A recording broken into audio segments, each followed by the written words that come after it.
10, 9, 8, 7, 6, 5, 4, 3, 2, 1, 0. Women's Wrestling Talk, the #1 women's wrestling network on the planet.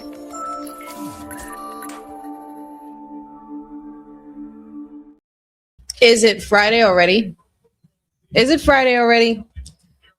Well, here we are, ladies and gentlemen, buzz, my beautiful busy bees of the WWT universe. 'Tis I, your sweetest oos, here for yet another wonderful edition, which I'm hoping is a really good addition. I can't even get my words out. It's been such a long day.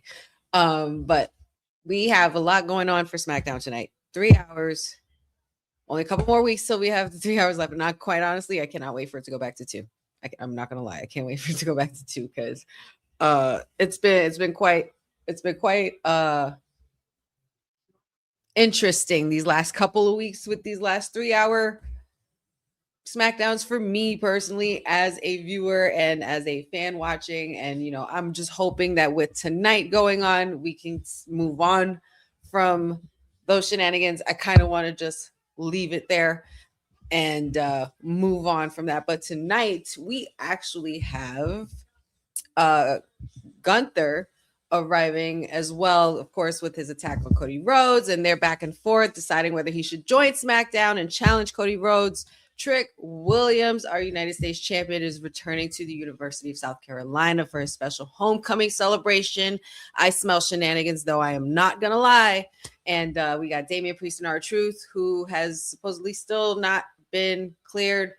But now they were supposed to be battling against Talatonga and Tamatonga with and R-Truth is still not medically cleared, as I said. So we have just Damian Priest and Tamatonga in action tonight. And then Jade Cargill, along with her crew, her baddie crew, Michin and B-Fab, will be addressing the WWE Universe after their attack on Rhea Ripley. And Charlotte Flair and Alexa Bliss look to get their lick back on said Michin and B-Fab for tonight. But we are kicking it off, and I'm loving the way we're kicking this off tonight. We got the Homecoming King. This is good. This is feel good energy. I'm feeling this. So I'm hoping everybody else is feeling this. It's been a very interesting week, to say the least, and interesting last couple of weeks on SmackDown, to say the least. I'm glad we moved on from that, though. At least I'm trying to. But the return of Little Yachty, and they are loud and proud in South Carolina. They are jamming. They got their mascot with them. It's literally homecoming. Where's the streamers? It should feel like homecoming pep rally vibes. Come on now. Where's the band? Where's the dancers? But I'm feeling this. Either way, I'm still feeling it. Everybody's waving towels. I wonder where they got that from. Wonder where everybody's getting. Look at this. They're already trying to shut off my mic. Oh, goodness gracious. But yes. Shout outs to everybody already in the chat. Hello, everybody.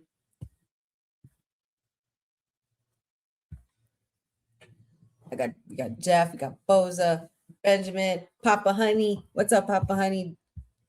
Jeffrey, all the crew, Gas Mask, Benjamin. Appreciate y'all joining me. And let's hope we can have an entertaining 3 hours, huh? Shall we? Let's have a good show. I'm keeping high spirits and high hopes. That's what I'm doing. I'm not gonna try. I am manifesting now, and it's already working in our favor. But I do smell shenanigans. I'm not gonna lie. There's always something that's gonna come out to try to ruin a homecoming celebration. We know sometimes these things don't end well. And quite honestly, I personally believe that the person who should proceed with said shenanigans that I think is going to happen, because my busy bee senses are tingling, the honeypot is tingling here, and I just can't help the honeypot predictions. And I feel like there should be a certain former United States or yeah, former United States champion to come out and talk some sense into Trick and say enough with the the way you've been moving about the gingerbread man, enough with all of this stuff.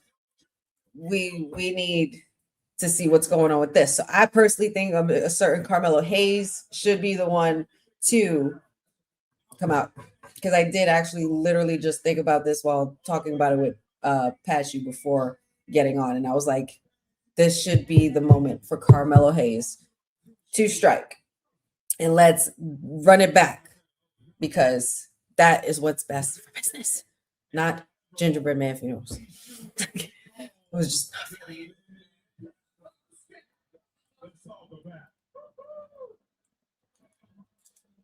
What is on Little Yachty's feet, y'all?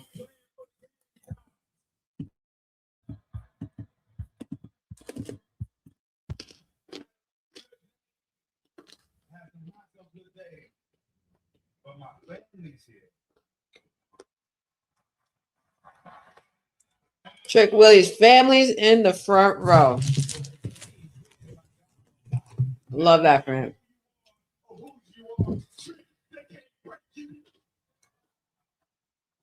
Yes, Mom. Mommy bringing the energy. I love it. She's so proud. This has to be a really cool feel-good moment for Trick for sure. This is awesome. You love to see it.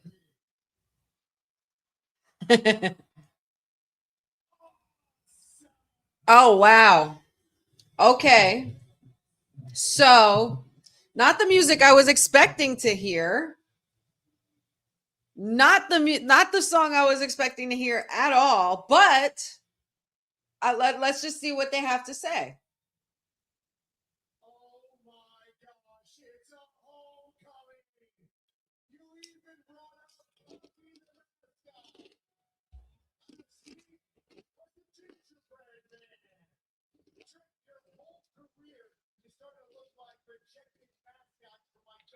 I want one. I want that Kit Wilson shirt. Hello, I'm not toxic.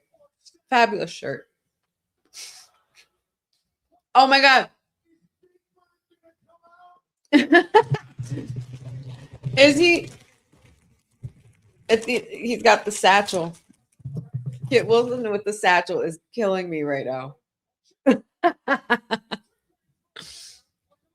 Not Sesame Street with Big Bird. Look.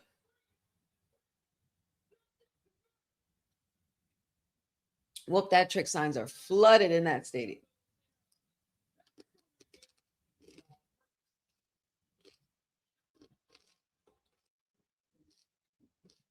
Uh-oh. Something about being cursed. Oh boy.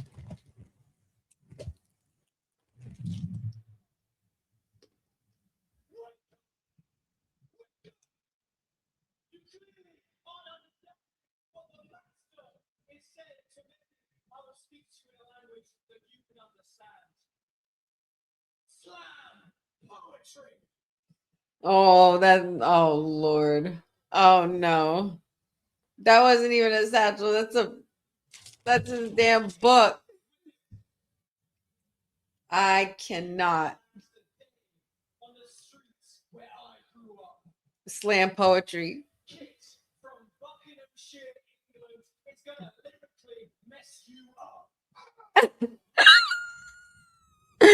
He's gonna lyrically mess him up. This is just.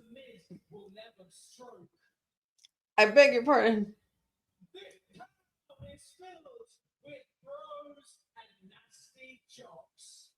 Bruce.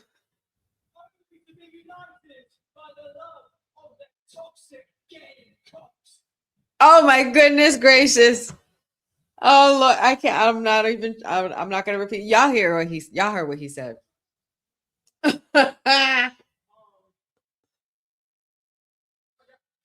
I cannot. We're back to the rap.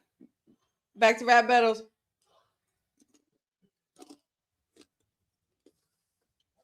Oh, Dad. Rap is a thing anywhere. But hey, from Buckinghamshire, I think I don't know what to say.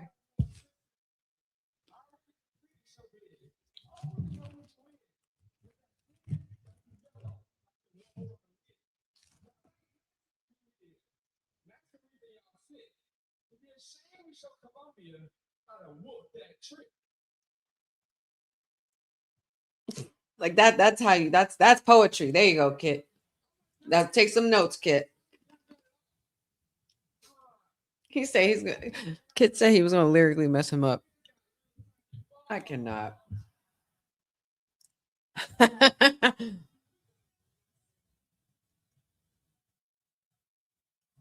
How does you know it? Kit, what did you just say? He said it's massive. How do you know? They're talking about Mrs. Tiny Balls. Oh my God. I know this means your mouth goes shut. When was the last time we heard him say that?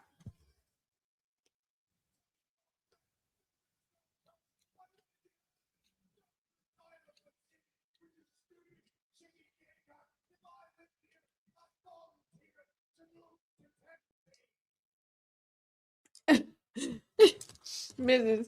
crashing out. My thing is, how does first of all, I'm still stuck on Kit Wilson saying that they're massive. Like, I'm sorry, sir. I beg your pardon. Oh my Lord. Everybody getting slapped up. Whoop that trick. Yeah, enough. Let's go, champ. I will say that was fun and funny and entertaining. But no Danhausen appearance and not the music I was expecting. Definitely not the music I was expecting. I was not expecting Miz to come out. But we got a one-on-one next. Trick Williams versus The Miz after this commercial. Well, all right.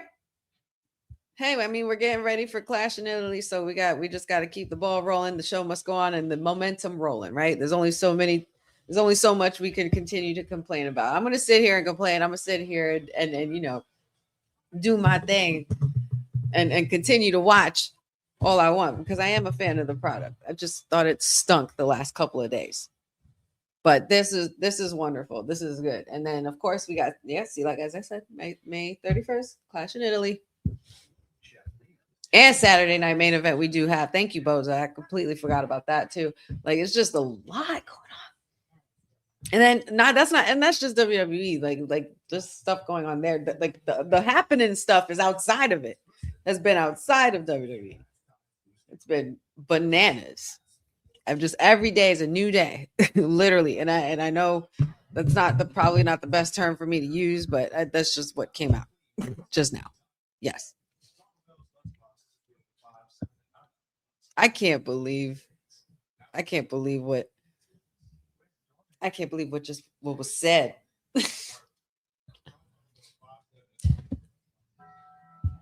The purpose for little Yachty Papa Honey is because that's the current, he's current and he's trending and they need the best celebrity that, a lot of the kids know, a lot of this generation knows. So, it's like the things that they did back then, they've always had to have a musician. I'm just not sure about every Saturday.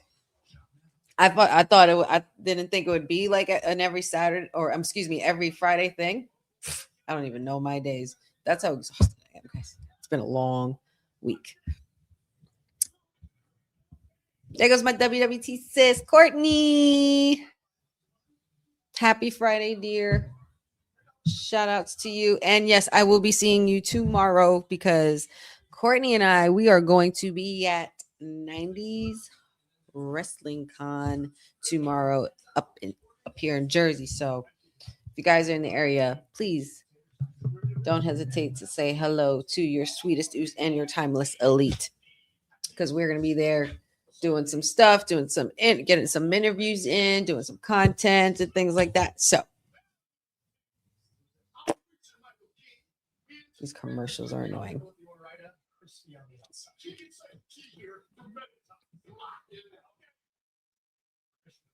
Oh, excuse me. Did I say 90s or 80s? Excuse me, 80s, y'all. We did 90s last year. It's the 80s wrestling con. Shout outs to ISPW, Tommy Fierro, and Total with Tom. And yes, Ring, of course. Then there's Ring of Honor, Super Card of Honor. Like, then you have AEW going nuts. Then you know NXT's even kicking butt too. There's a lot of good stuff. I mean, there's good stuff everywhere going on. SmackDown has just seemed to be the show that's kind of like diminished. I feel like out of all the shows that I've seen throughout, because I mean I can only keep up with every show, but SmackDown literally seems to be like the one that took the biggest hit for me personally, like in my eyes, I guess. Like that, like with watching, like, you know, how AEW's picking up at, you know, very well. Everybody's doing their thing, even in the independent scene. Like everybody's doing their thing. There's literally wrestling everywhere, and sometimes I do get caught up and forget that. But I love my WWE, man. It's the one I was grown up on forever. I just felt like I wasn't liking it, but you know, the last couple of weeks, I'm not gonna lie, I felt like I just wasn't digging it. It just felt like the air was taken out of a lot for SmackDown, especially because, you know, I had a good thing going. We had our favorites on here. We had the White Six on here. We had everybody, but there's only so much that you can continue to dwell on. And we're back.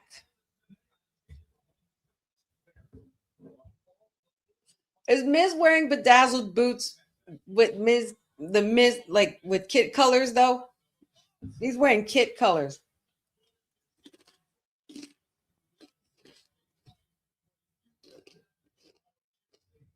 Like, we're not going to make them a legitimate tag team now, are we?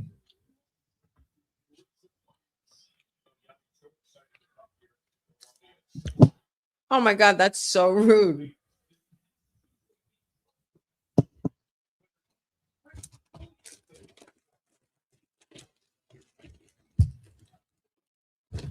I did see that. But I'm super hyped. And by the way, shout outs to Killer Cross for winning his 4th championship in Australia.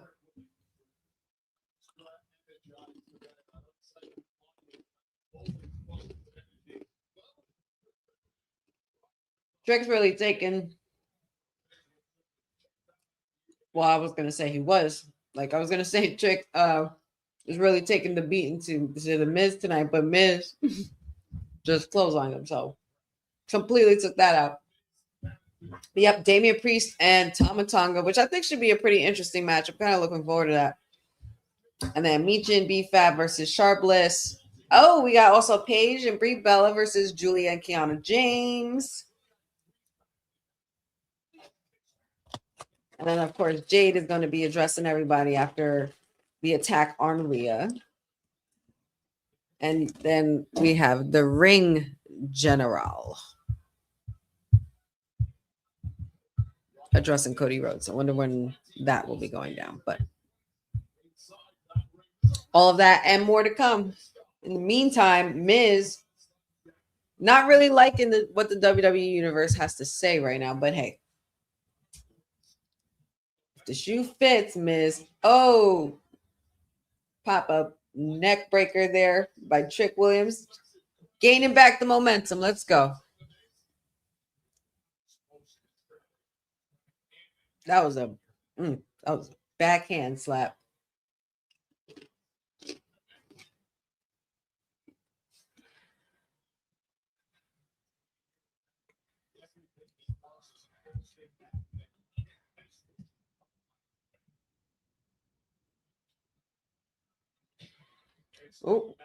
Oh, Miz was about to go for the skull crushing finale. Oh, Trick almost went for the trick shot, but Miz, being the veteran that he is, did slide out. of the ring. And now we got a chase going on. Somebody messed up there or something. I felt like it slowed down a bit there.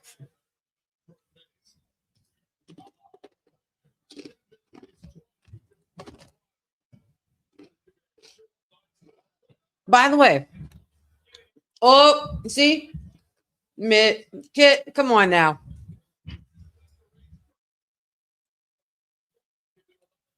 Why does little Yachty have a cigar? What's with the cigar?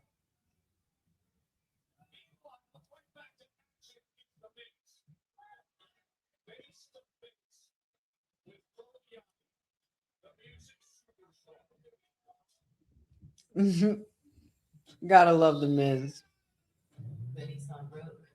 By the way, I have a question, y'all. Who has the video game?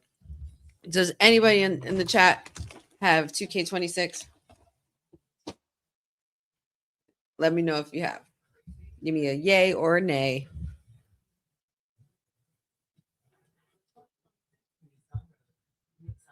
Oh my goodness. Shout outs to Courtney for the updates. Ring of Honor, Supercard of Honor update. Nigel McGuinness just defeated Josh Woods.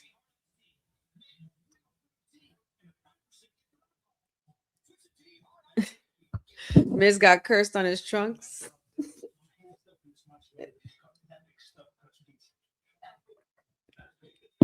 Literally beating the crap out of the Miz in front of his family. They are loving every second of it.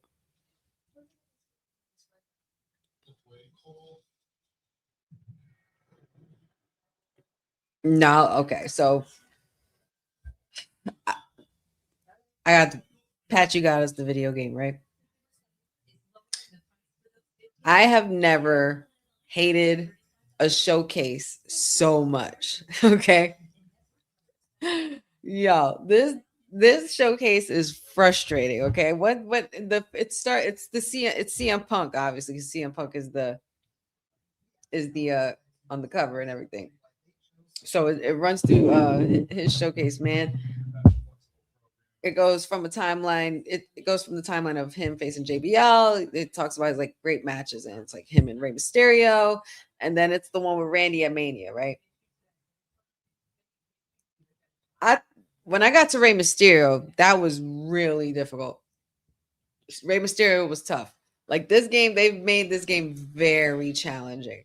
Okay, they did not play with this game at all. And it's a great game. It's actually a really good game. And after Rey Mysterio, the next match is Randy at Mania, right? Y'all, it blows my mind. I had Randy's energy literally because we're on commercial. So even though we're doing picture, and Trick is still whipping that ass. I depleted all of Randy Orton's energy. I kid you not. Like, and Pat, you witnessed it too, because I was getting frustrated. For the last 3 to 4 nights, I would say, I've been trying to beat this part. You guys don't even want to. You guys think I rant and go crazy with reactions and react to things here? Like, imagine it's different when I lose my patience with something. Patience is something I don't have with certain things, and it's just like it's one of those things where it's like I know I can get it. I know I can beat this thing. I know I can beat this match. I know I can get past this level. But oh my freaking god, y'all! And we're back. Oh, we're going back and forth. Miz and Trick Williams. Come on, Trick. Shout outs to the Miz for this. Because really, Miz is just out here doing what he does best. And we've continuously talked about it on all the shows here. We talked about it on Kayfabe. We talked about weekly on Women's Wrestling Talk. And, you know, we've also mentioned it many times when on my bingo card for 2026, man, justice for the Miz. And I'm very happy that he's getting more TV and in-ring time at the same time as well, while also continuously helping helping future talent shine, you know. So Miz is being the veteran that he is. But this damn game though, and playing with Randy Orton, man, I tell you, trying to beat Randy Orton. I thought Ray was bad, and it took me a couple of times to beat Ray. Oh, quick roll up, 1-2, no. Nasty DDT there by the Miz. Miz going for the pin. Oh, snap. 1, 2. Oh, no, that was a kick out on 1. Wow.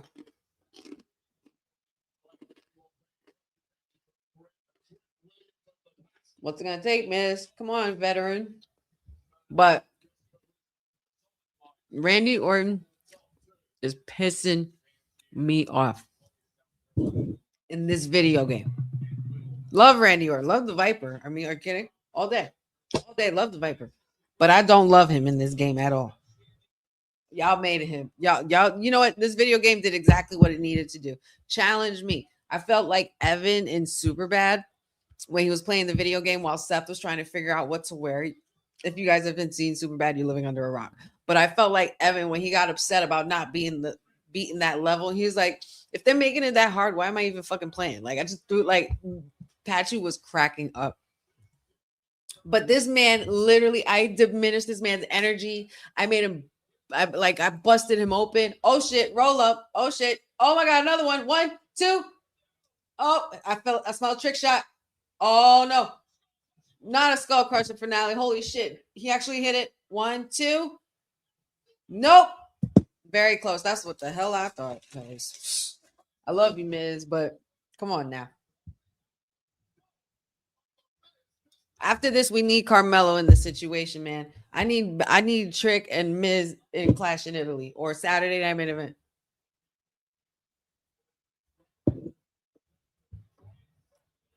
Now that I think about it, because I really thought Carmelo Hayes was going to come out tonight. Oh, Miz got a kendo stick. Yachty's not having it. Good eye, Yachty. Because that was not going to be a good idea. Miz definitely would have gotten disqualified. Oh, they're giving Yachty a spot. Man, listen, look at this. Look at this. Look at this. He literally smashed Kit Wilson. And there's the trick shot. 1, 2. Whoop that trick, baby. Now that's how you do a homecoming. That's awesome. And his family's there too. That's so cool. That's what's up. That's got to be such a good feeling.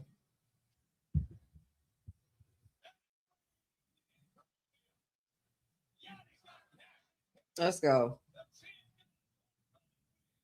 That crowd is hype. I love it. They're making it rain on Trick. Look at the crowd. Look at the crowd.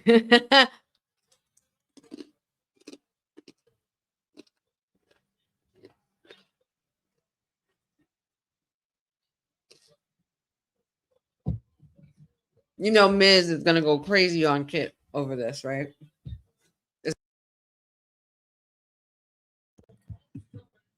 Congratulations to Trick Williams for yet another awesome win. Pun intended. But damn you, Randy Orton in this video game.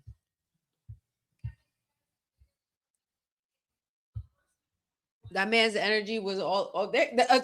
Speaking of him,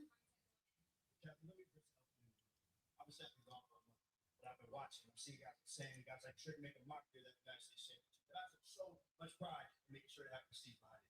Okay, now listen to the people and they tell me, they say, Melo, we want Melo. Well, guess what? You got Melo. And when Melo shoots, he don't miss. And I'm shooting for that United States Championship. Let's talk about it. Let's talk about the fact that I didn't even get a formal hello from you, Melo. What you need a hello? I know exactly who you are. I'm not out here running for president. I'm trying to get my United States Championship back. Come on, Melo. And Ricky.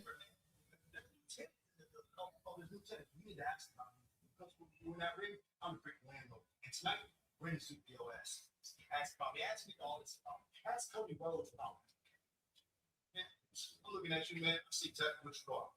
Let me say something. This place has a funny way of coming. Like you. Like me. It might not be today, it might not be tomorrow, but it's going to be one day. And that's absolutely. You gotta humble me. I don't need your advice, okay? You know what you need? You need a lesson. You need an absolute lesson. And the best teacher is standing right in front of you. His name is Ricky Sector. I'll see you tonight. Find out. Okay. Spicy. I like this. Yes. Fresh rivalry. Blood feud. Chaos. Give it to me. Come on, Carmelo. And Ricky Saint. That's going to be fun. I think that's going to be a fun match. Is that Mr. Ray Phoenix? What you shaking your hands with Nick Aldis about? What just happened there?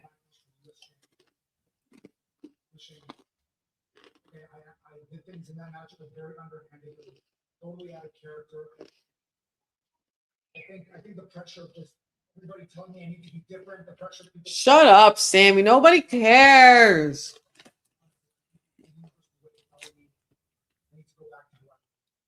So all I'm asking for, Nick, is a rematch for the U.S. Championship. Why do you need a rematch? Move on. You want another title shot? You have to earn it. Earn it. So okay, we need to get everything I've done over the past couple of weeks. Is enough to earn it? The past couple of months. Well, you know what? Well, Sammy, now that you mention it,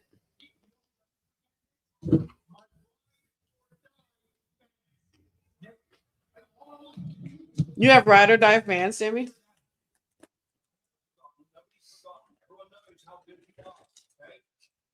One thing I will admit is that he was right. What about what Nick Aldis has been doing the last couple of months? Because not for nothing, Cody. Remember what happened? Remember what we were supposed to get at WrestleMania? What it should have been, and I still stand by it. Ooh.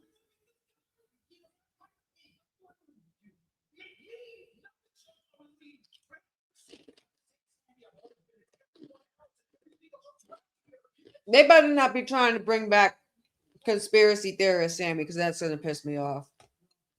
I don't want that back.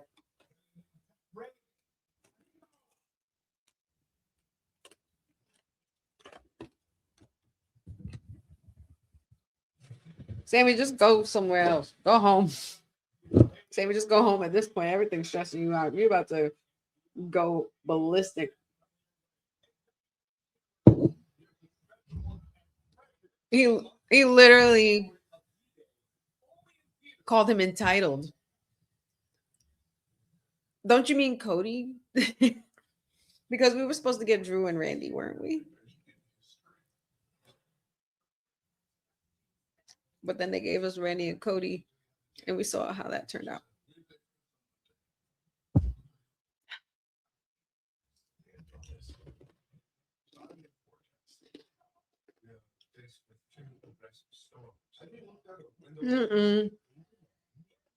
Nah, not at all. No, Jeffrey.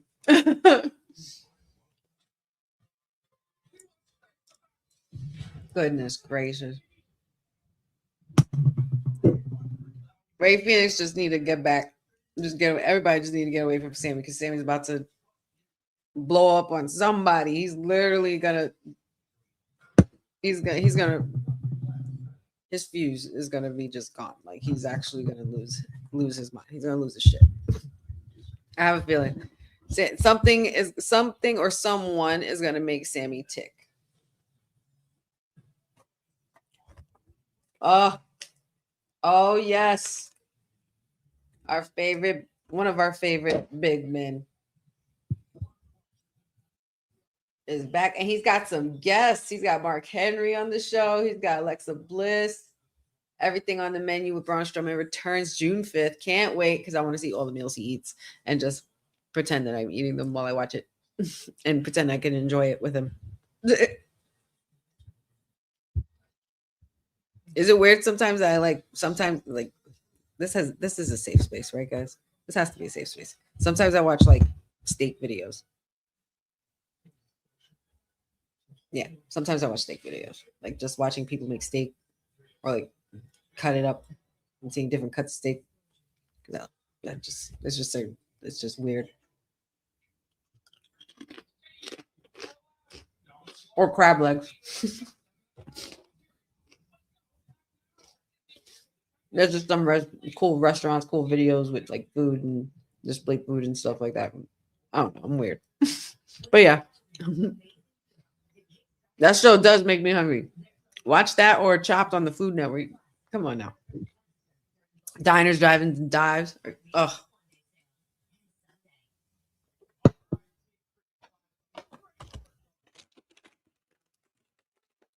Chopped was always fun. Chopped was always was a very fun household favorite in my family. D-Ron, what's up, hun? Hey, Roland. Beat Bobby Flay was awesome too. Beat Bobby Flay was good.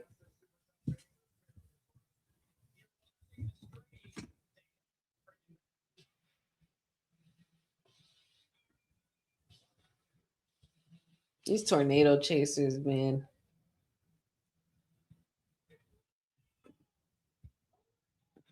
You could never.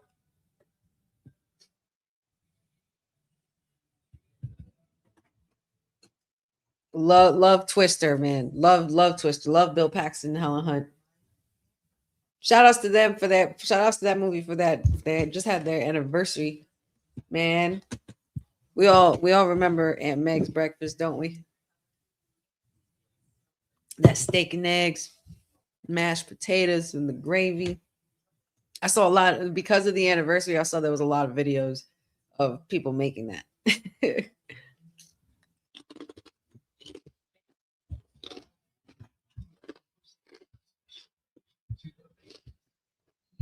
All time was elite. I bet that's one of your favorite cup of tea right there. That Food Network. I never get sick of it.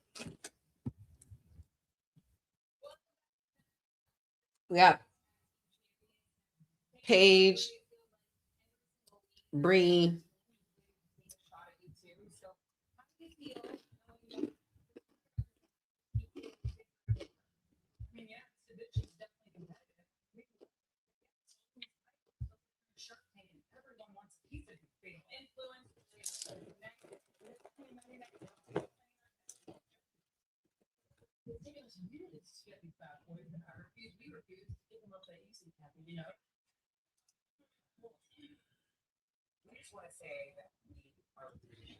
Yes, our bougie bullies are here.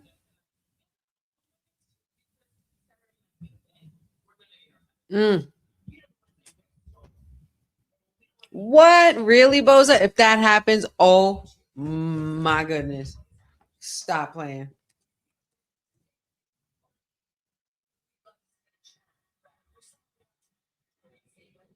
Not this music. Hurry, hurry, hurry, change it. Hurry, change the music. I'm sorry, Brie. Respectfully, but I just don't like the song. Never liked it. I hate it.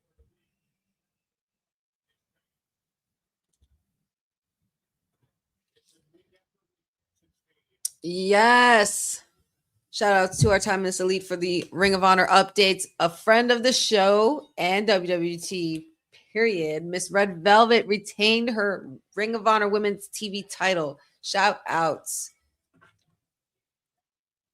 And now up next, we have AR Fox taking on Leo Rush, which has been Leo Rush has been really on a whole nother route, man. And I love it.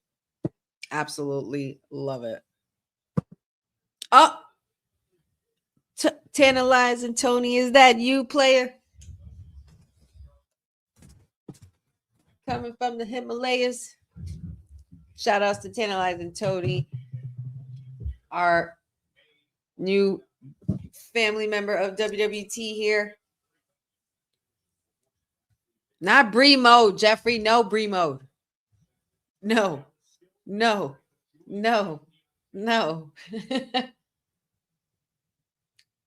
And here comes their opponents, Miss Kiana James and former United States champion, Julia.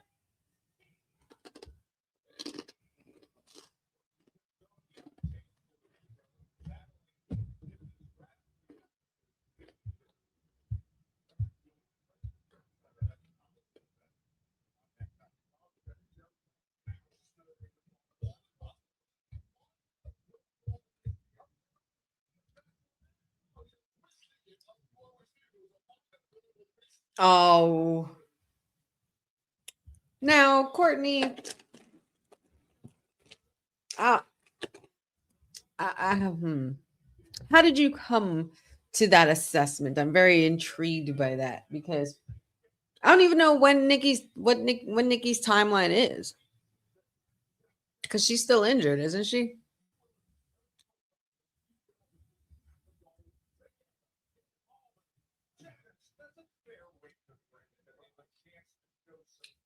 Jeffrey, you stop it.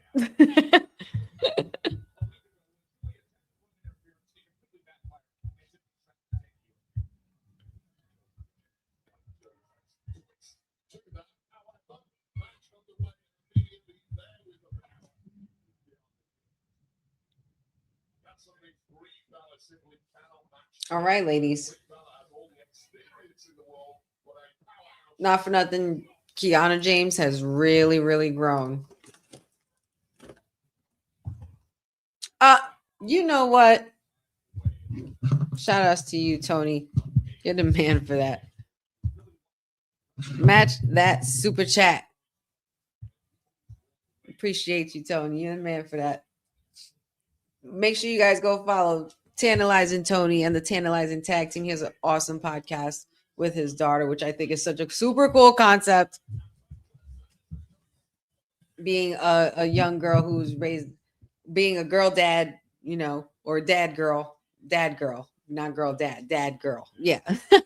Being a dad girl, and Papa Honey in the chat being the girl dad that he is, also growing up, having wrestling on every time I was watching TV with him, and he was screaming at the TV, yelling at his favorite people, booing, people he didn't like, and I just enjoyed it along with him after a while, and it just stuck with me. So I love the concept of the father-daughter tag team and the wrestling content creation. I think that's super cute. That's parenting done right, sir. So shout out to you for that, and of course the super chat as well. So make sure you guys don't forget that you guys could do that.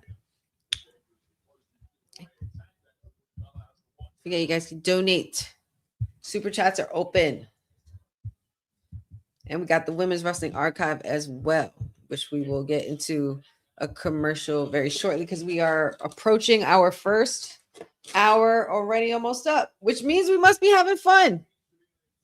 We must be having fun. There's action going on. There's matches.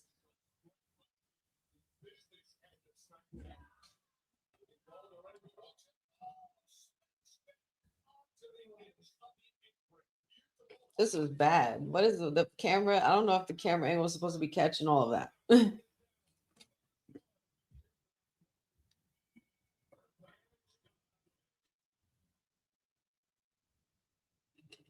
All right.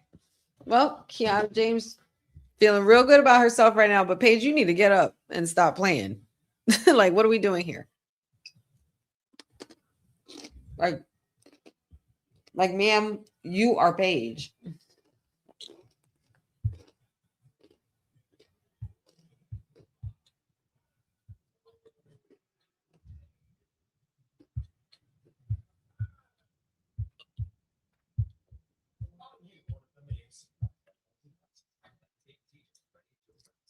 It still is great times, Papa Honey, because we're still doing it now. Might be a little different, but we're still doing it now. Thanks, Jeff. You're awesome. Appreciate you. Ooh, Silver Sacker. Thanks for joining us. Feeling really, really good about Kiana, huh? And not for nothing, the girl's got a bright future ahead of her. She does. However, Not tonight. Tonight's not going to be her night, but she did take out Paige just now.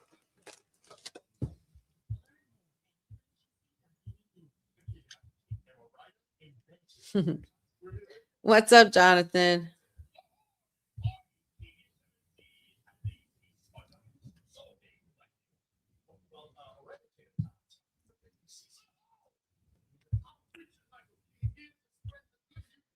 And still so much more to come when we've already had a segment, a somewhat of a segment, and 2 matches and backstage. I like it. I dig this. I dig this a lot. And we still have Gunther deciding if he's going to join SmackDown or not. I mean, I kind of hope he does. I kind of hope he does choose to stay with SmackDown and challenge Cody Rhodes, only because, you know, I just gotta bring that old thing back sometimes, you know. Gunther, the ring general, Gunther. See, like, is that, you know, it's only right. I want to bring that back. I really do. I've missed it. that's the real reason why. No, not the real reason why. But I think also we need a fresh new contender for Cody as well. Gunther has he even challenged for this title yet? I'm not even sure if he has yet. He's kind of worked his way up the ladder as far as like the titles, because he went Intercontinental Championship. Let me see. Hold on. I gotta see, because Gunther's had some reigns a little bit of everywhere. Let's do some research, shall we? Say that 5 times fast. So, yes, he's had, of course, the NXT UK Championship, which he held for 870 days. He had the Intercontinental Championship for 666 days.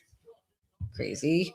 And the World Heavyweight Championship 2 times as well. So, yeah, this would be his first time competing and trying to come after this title. So, I think that would be good. Obviously, that's good for Gunther. Tony, you are so funny. Shout outs to Tony. But yeah, man, like, it's just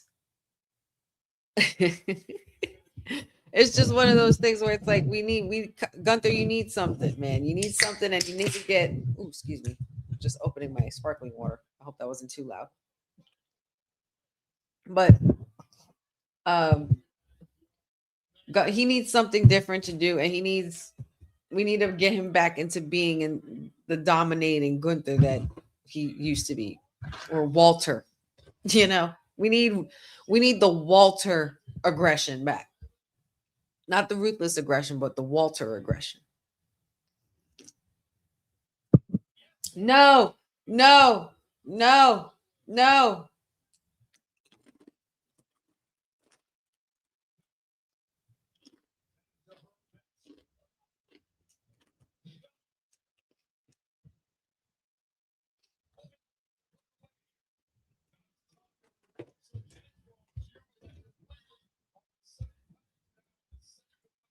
Paige, like, we need to get hot tag this woman. Breathe. Look, I give respect and credit to the Bellas for some things, but it's just like, oh wow, crazy takedown there by Julia. Why do I feel like this match is being like rushed a little bit? It feels like it's rushed. There's no proper pace.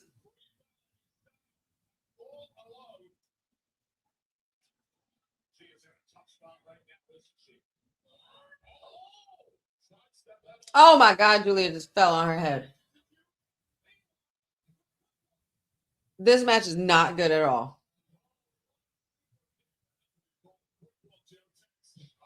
Like, if anything, if there's anyone saving this match right now, it's Kiana James. And she is selling like a mother. Rampage DDT. This match definitely lost momentum somewhere. There was chemistry lost somewhere. Somebody check on Julia.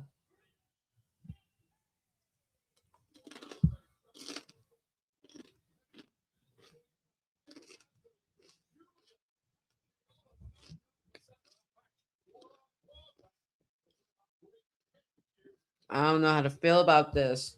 I don't know how to feel about this match. But nevertheless, Brie and Paige have another win. That match was not it, though. That match was not it. I'm going to be honest with y'all.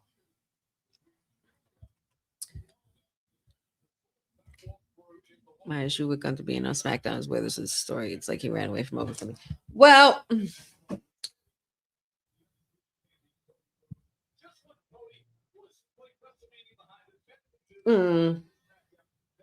that's a good issue to have, honestly, because you have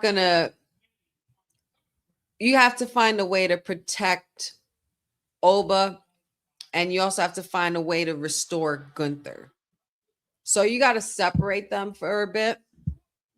If what I think they're doing is trying to get, because remember, this is Gunther, as I said, his first time holding this title, or not holding this title, going after this title and going for this title at all.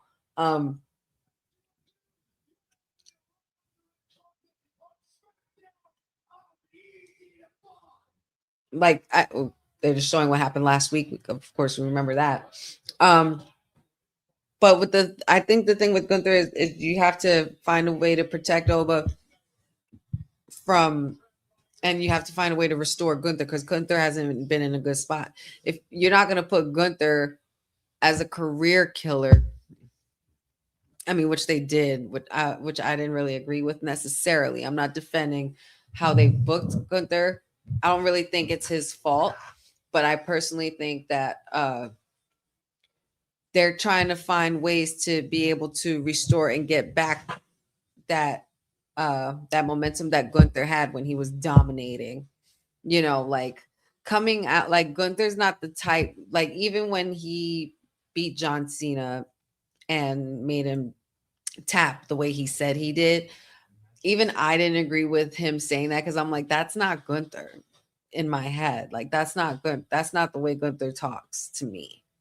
So it's like, I don't know. I mean, maybe it was a way to draw heat, but he kept doing that same thing every week. And we've seen time and time again where Gunther has been on a mic, or whether he's been on a promo in NXT, even, like, he knew how to talk. He knew how to talk his shit. Like, I don't know what they wrote in for him, but I wasn't feeling that. And I just feel like that's not something that he should brag about, because I feel like Gunther doesn't even need to be the type to brag. Like, the bragging should speak for itself, where like in the ring. So that's just me. I might keep.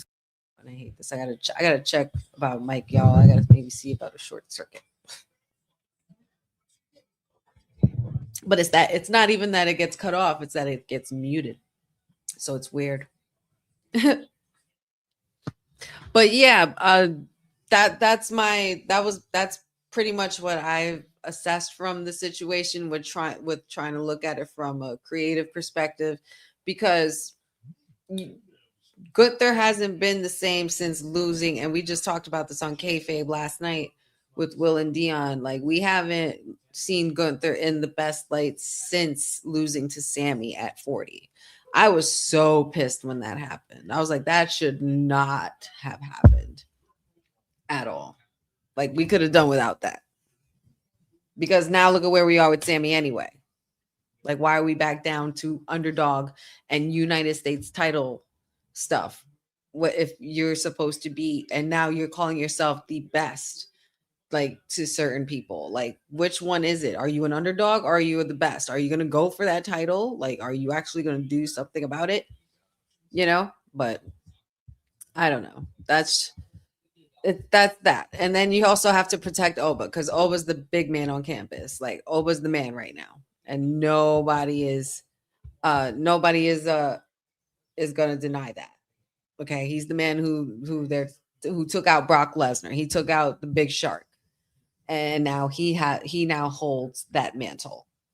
So, and he rightfully should. So they got to do whatever they can to protect Oba, to keep him as the big guy on Raw. But technically he's a free agent though, so he could go to SmackDown if he wanted to at some point down the road. And if if Cody does lose to Gunther, Oba could say that Raw's they're not giving, like, I'm not, the opportunities aren't what I want on Raw. I want the universal title, like, you know what I mean, or like I want the championship. Like, he could change his mind. So I don't know, not sure. Yeah, in those words, I hated those words. I felt like Gunther definitely doesn't talk like that. Don't forget, SummerSlam, Minnesota, August 1st and August 2nd, 2-day combo tickets on sale now. And yes, Miss Tiffy time. Set your watches. I love it. Looking good.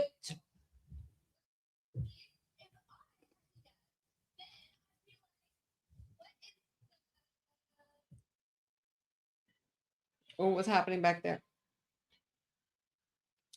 Oh, Kiana James and Julia are yelling at each other.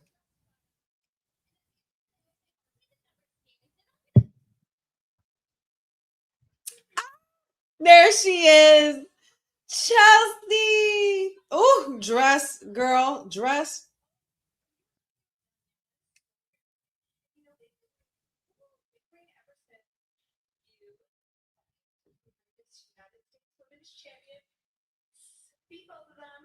The second greatest United States champion. Yes. Women's champion. I fucking love it.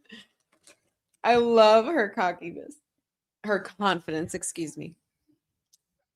Go ahead, Mrs. Cardona. Oh.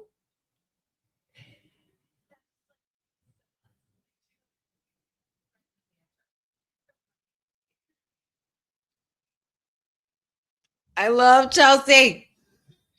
I'm so happy she's back. I need more Chelsea. Can't wait to get her ass back in that ring. Because, girl.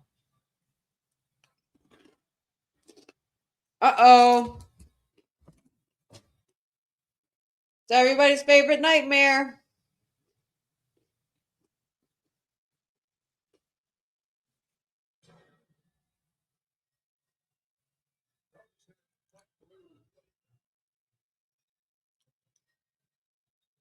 Look at this mom. She's going off.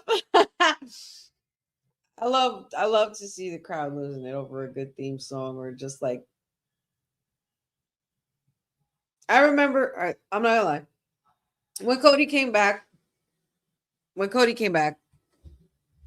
I was actually, of course, I was hyped. I was excited. I was like, holy shit, I can't believe it. He's back. And the first time I got to see Cody and hear his theme song live was that Christmas show. That was that the year of his return? It might have been. I don't remember what year it was. I forget, but it was the Christmas show at Madison Square Garden. One of them, in the last couple of years that they had it. Patrick took me to one, and I remember being there and like, holy shit, I'm hearing this song live. Like, wow, this is dope. Like, it's cool. I could see Cody Rhodes back in WWE. And then WrestleMania 40 came, and I was like, boo, don't finish the story. I was like, F you, Cody. You're a crybaby. What are you doing, Cody?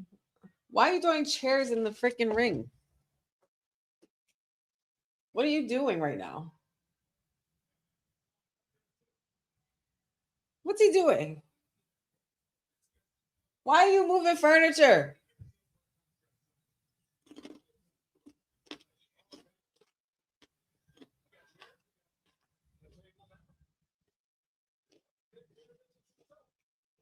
Is he basically setting up the table for Gunther to sign to SmackDown? Making it easy for him to be found? First of all, yeah, he definitely did. He definitely tossed in that chair and landed perfectly. Yes, it did. That first one, yeah, he did. He did. He's literally setting up. You know what? I respect a champion who's not too proud. Save the crew some freaking energy. Give the crew a break. Whatever, Cody. I will admit that was very classy and clever. Give the crew a break. He said, "You want to sign a SmackDown? F it. I'll freaking sign you myself." Hilarious. Cody is on one today.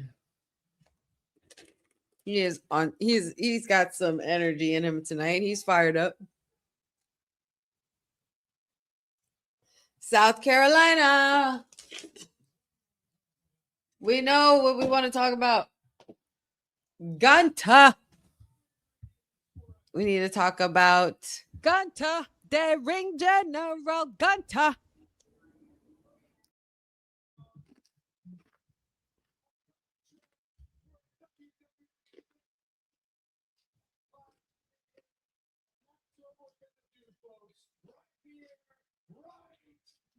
So he's got the contract. He's got the contract for SmackDown and the contract signing for Clash in Italy. Here he comes.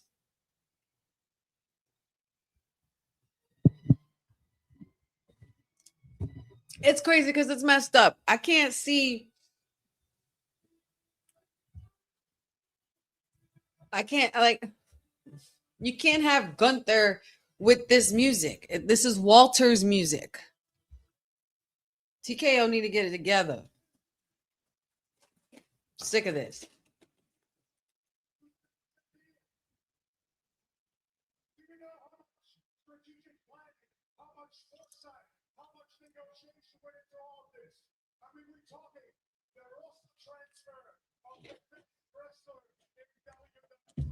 The roster transfer of the best wrestler in WWE.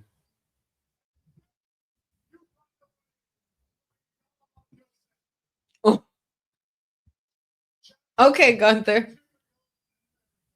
Oh, wow. Whoa, chill. Whoa.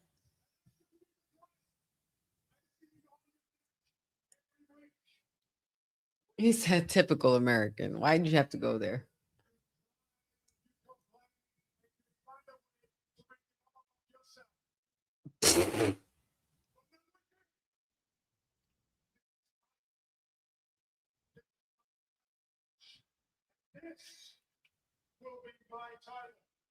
Oh, Gunther is talking a lot of shit right now.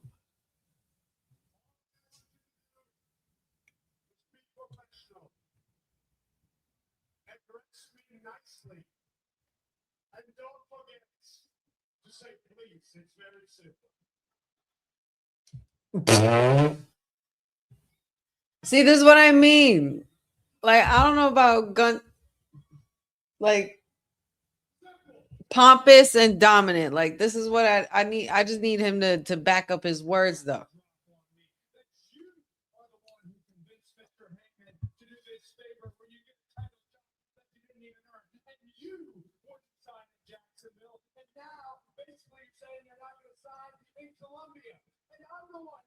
I'm the one with the U.S. flag on the back of my neck shirt, but you're the one who's making it weird. So here's the thing. I'm going to make it simple.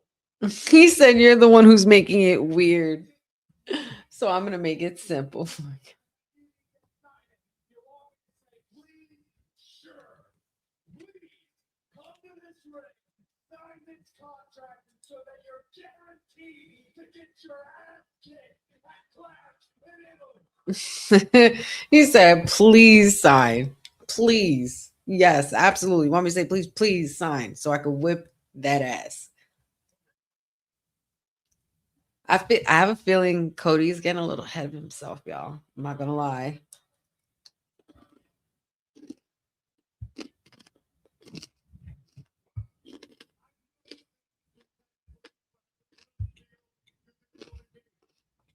That's a good point, Papa Honey. That's a good point. So you say to ask nicely, meanwhile he's been attacking everyone but from behind. Makes so much sense. Oh shit. Oh shit.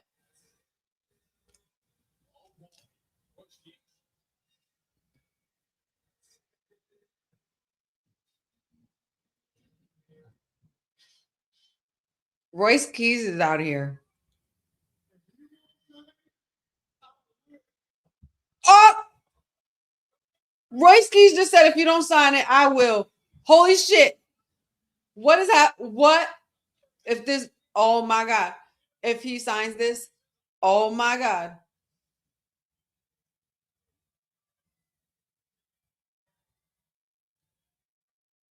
Y'all gonna act like y'all don't see Gunther coming here, right?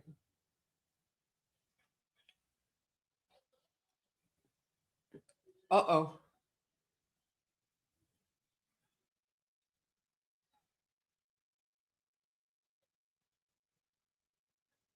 What's happening here? There's, oh boy, this is a pot stirring moment.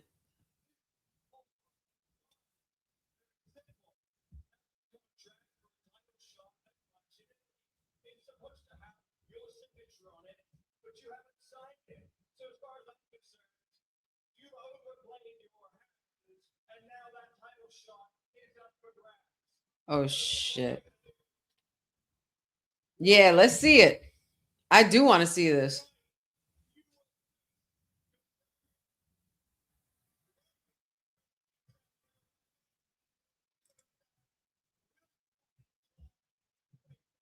Nick, you are so messy and I'm here for it.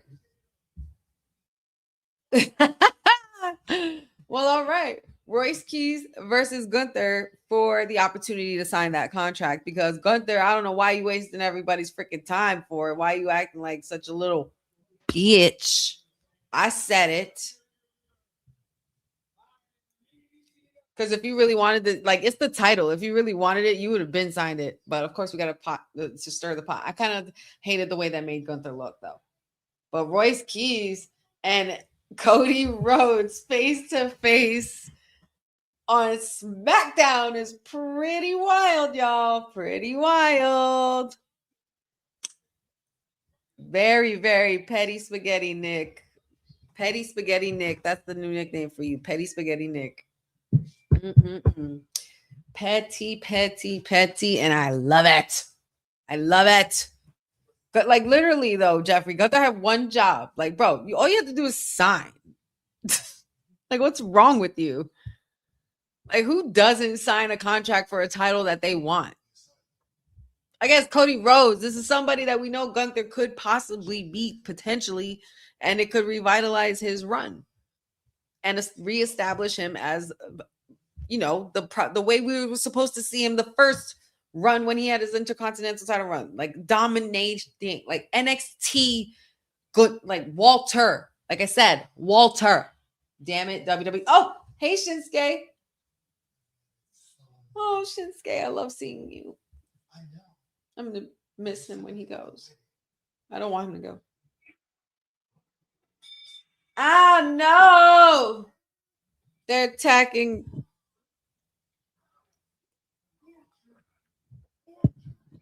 Talatonga is doing away with Shinsuke and just put him through a table, saying, I warned you to stay away from my family.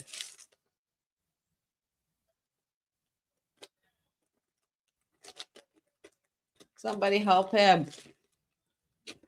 Ugh. Hate to see that. Hate to see that.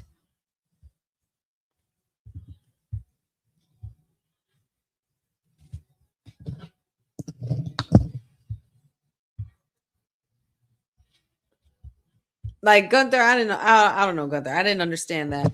I don't understand booking Gunther that way. That's what I'm saying. Like, we need to stop booking Gunther like that. Like, because damn it, Walter had never ever been afraid of signing no damn contract. Okay, just saying. Shit. Easy to find, hard to beat. I do like that line a lot, and I don't know why it's not on a t-shirt yet for him. I said t-shirt. Oh God.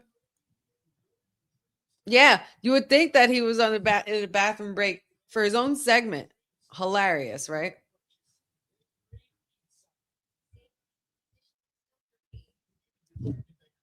But wow. They're really stirring up the opportunities here. Really stirring up the opportunities. I love putting in Royce Keys into this picture already. I really do. I love that for him.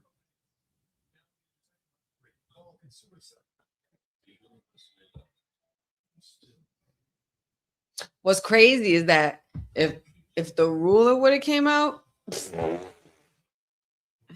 oh man, if the ruler came out, this would have been a different story. But I understand why they're dealing with the ruler on Raw, and they got the Open Challenge and all that stuff, whatever. Even though I kind of didn't like the concept of him going back and getting his opponents and bringing him to the ring, like, not really sure about that concept. Oh yeah, Royce Keys still has some time to go, but he's a student of the game, and he's going to be just fine. And he has a lot of history with a lot of the superstars in the back. A lot more than we think. Because, the wrestling business, as big as the wrestling business is, it's also a very small world in the wrestling business. It can be, very much so. But let's take a moment to stretch our legs a bit. I'm going to take a quick bathroom break since the commercial's on. Quick commercial break.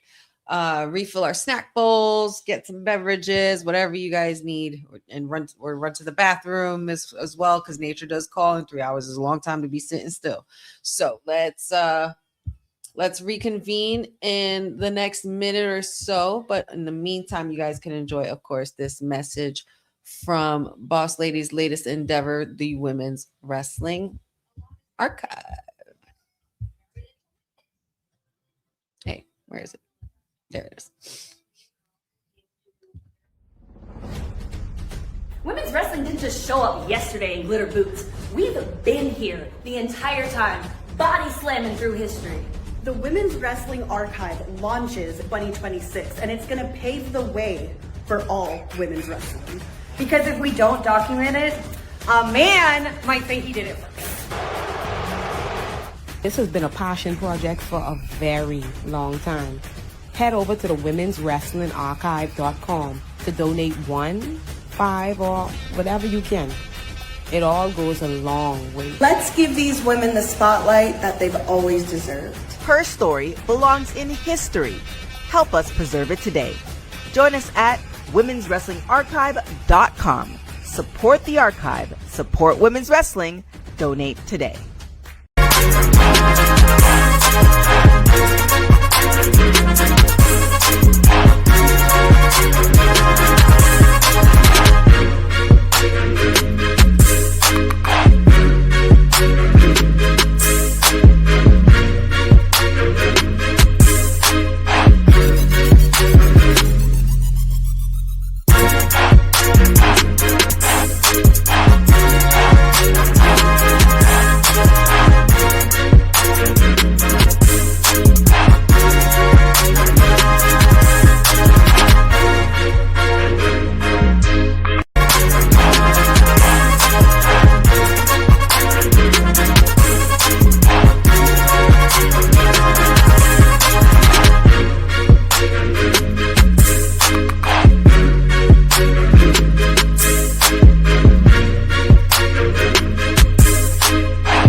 And we are back, and we are here with him, Carmelo Hayes, at ringside, waiting for his opponent, Ricky Saints, for some bragging rights. And I kind of like the idea of this match.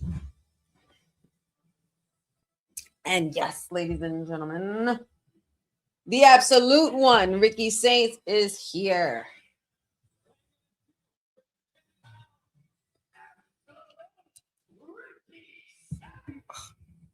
Where did the remote go?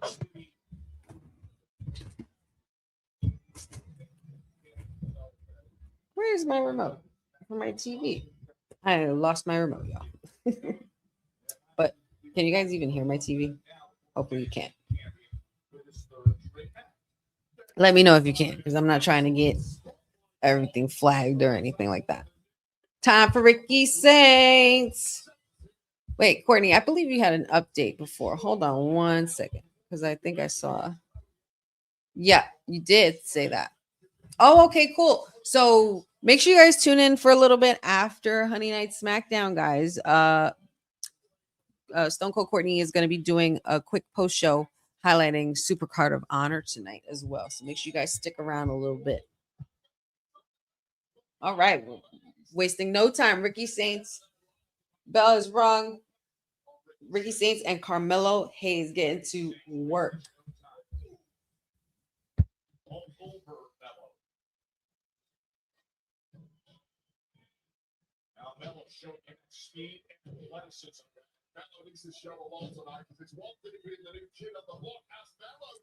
Hey Jeff, did you know that Adam Pearce and Nick Aldis used to wrestle?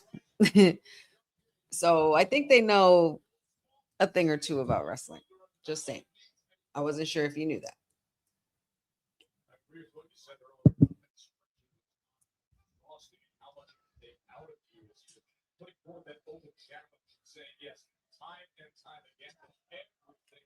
Big chops from Carmelo Hayes. Oof, that was a harsh one. I know that hurt, Ricky.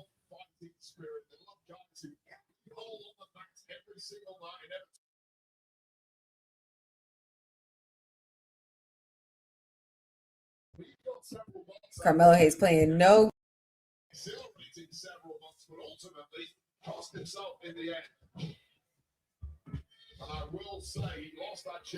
Ooh, another Super Card of Honor update. AR Fox retained the Ring of Honor TV belt, and Deonna Purrazzo also retained the Ring of Honor Pure Women's Championship jersey.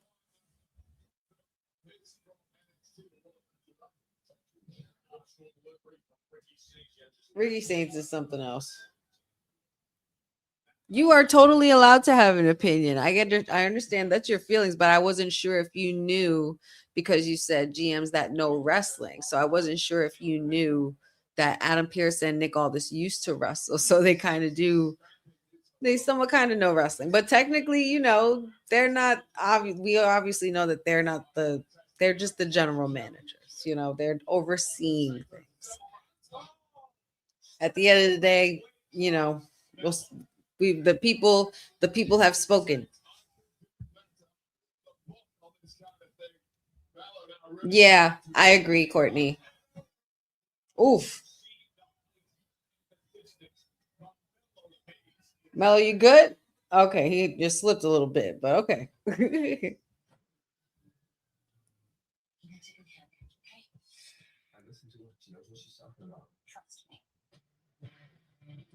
But yeah, well, on the independent scene.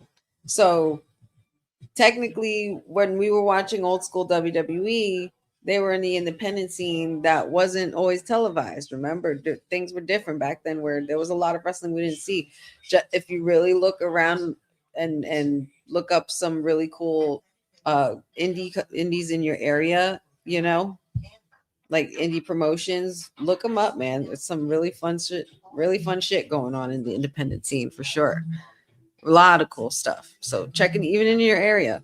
I'm not sure where you live or where you're from, but but you should definitely check out an independent promotion nearby because they have a lot of cool things going on. I'm going to, ISPW. I've gone to a few of their shows.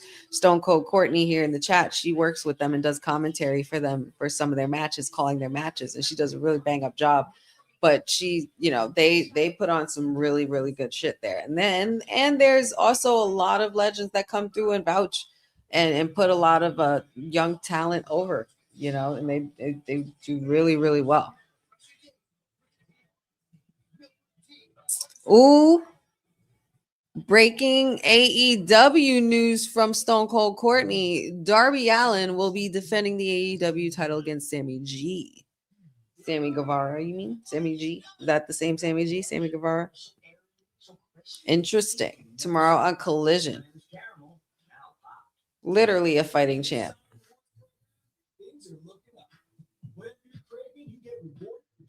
Ricky and Carmella making some magic in the ring. Ricky went for a pin and Melo's not having it. We got the side-by-side. Well, I got the side-by-side commercial right now. Picture, as they say, as Tony Schiavone says. Sammy Guava. You know what? Anyway, Jeffrey. Ricky is a star, and he's gonna find his footing.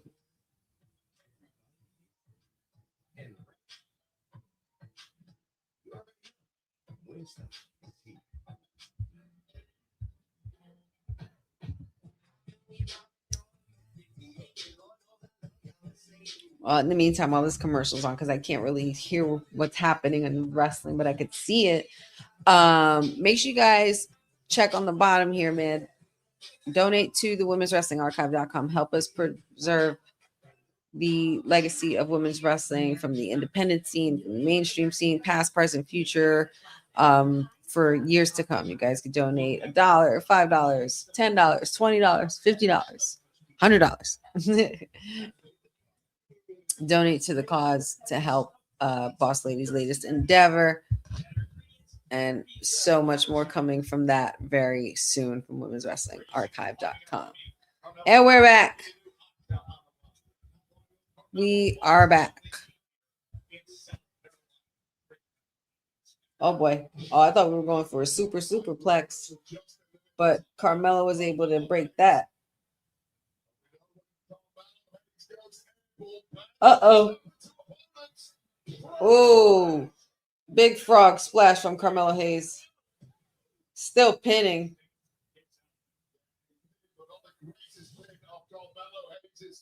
Oh.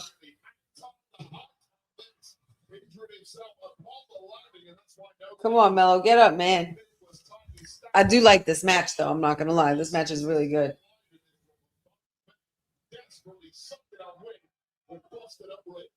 This is kind of something you would have wanted to see if Melo was still in NXT and Ricky Sainz came before he left. But this is still perfect. I'll take this any day. I would probably want another. Oh, my Lord.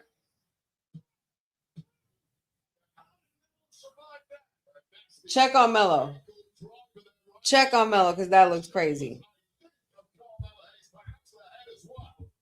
Check on Melo because that looked crazy to me. Holy shit.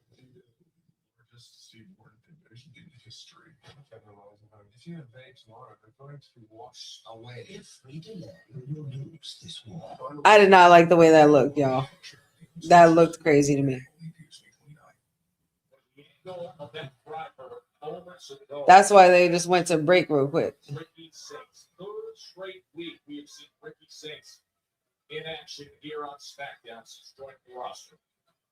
Yeah, Carmelo Hayes has not looked right ever since. Astounded he's even in this matchup with such a outrageous landing. Yeah, please, Melo. Please show that.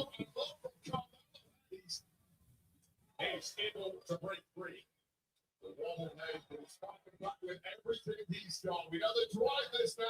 You guys didn't see it?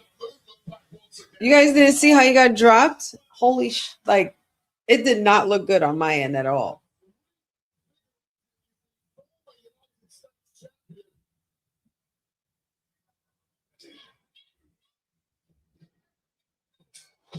But Melo looks like he's moving fine.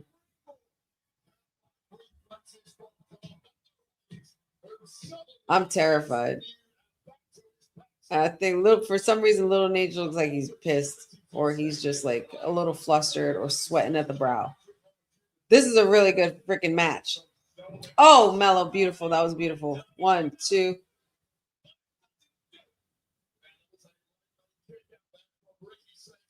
I think he's okay, but for the most part, holy crap, bro. He looked like he got that. They didn't even show like a replay or a slow-mo replay. They couldn't. Like, there's no way. That looks really bad. Rick, you need to be more careful.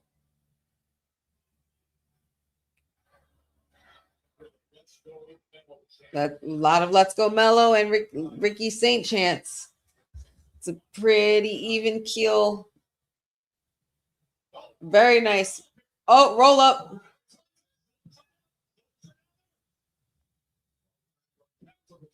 Both men giving it all they got. Come on, Mello. Oh. 1, 2. Ricky Saint trying to go for the pin. Did not work.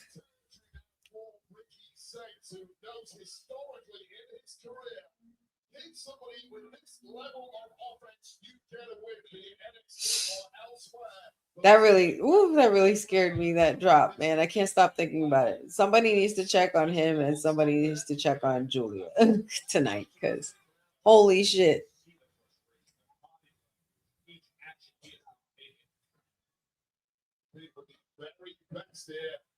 No one more motivated than Carmelo Hayes, but Carmelo Hayes starting to look like a beaten man here, getting stopped by Ricky is just letting him have it. Holy shit. Like, when did Ricky become the bully? Oh. Yes. Oh, come on. I thought that first 48 was it. We need nothing but net. We need nothing but net. You got to go up top, Mello. That's what we need right now. Come on, Mello. You got this. We need Mello.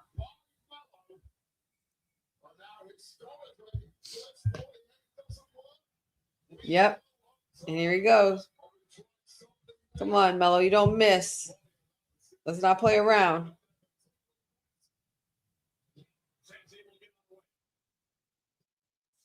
Oh, wow. Oh, Lord, watch his head. Reverse DDT. Nope.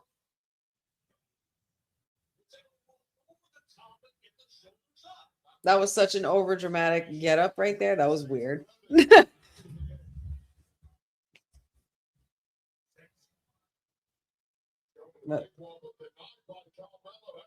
Oh. Some struggling here going on between these two.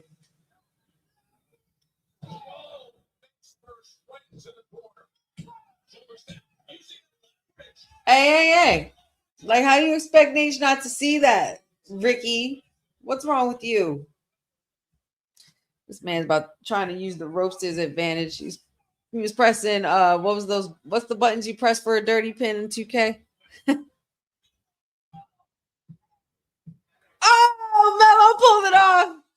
Mello pulled it off. He got outsmarted, Ricky. Ricky got outsmarted. Mello is him.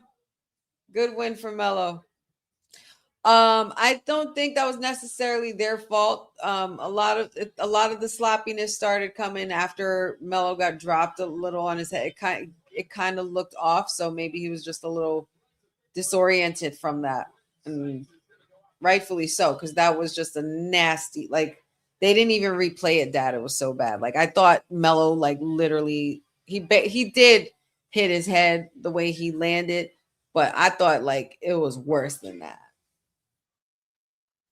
I know you're getting ready for the biggest match of your career.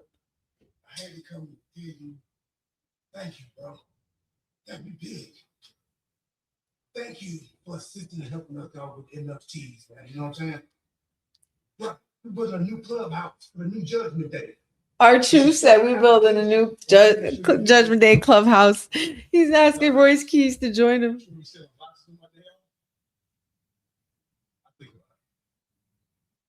Think about it, dog. He said, I'll think about it.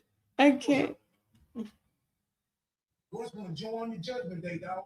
The new Judgment Day. 2000, you know? The new Judgment Day 2000.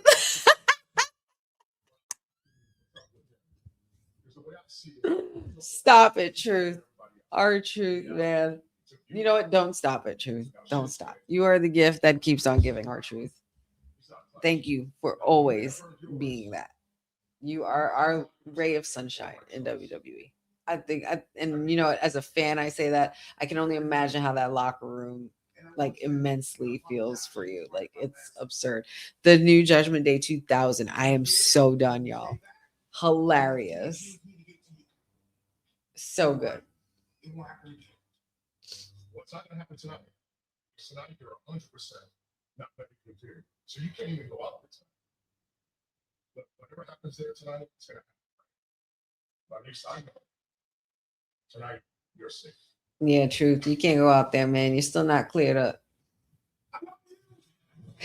He screwed on Damian Priest. I love you as he walked away. Hilarious. But we got Priest versus Tonga next. So it's just Tonga? So wait, we just dropped the Tonga? When did that happen? When did they drop the Tama? Did I miss something? Oh, God, I don't know. I don't know. The I Love You and the Judgment Day 2000 took me out, y'all. That was great. Yeah, and Truth better stay in the locker room if he knows for his own good. Priest is just giving him advice. He's not saying that he doesn't want his help and won't take his help. It's just, you know, you got to recuperate yourself first. Oh my God, what a segment. But R-Truth and Royce Keys was definitely something I needed. And he's asking him, he's trying to recruit him. But Royce Keys even said he'll think about it.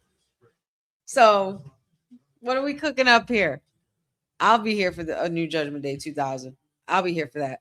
That's a faction I can get behind. The new Judgment Day 2000. I could, yeah. I feel that. I could totally feel that. The Judgment Day 2000. Hilarious. Delicious. The $8.99 meal deal for a limited time at Jimmy John's. Oh, that's good.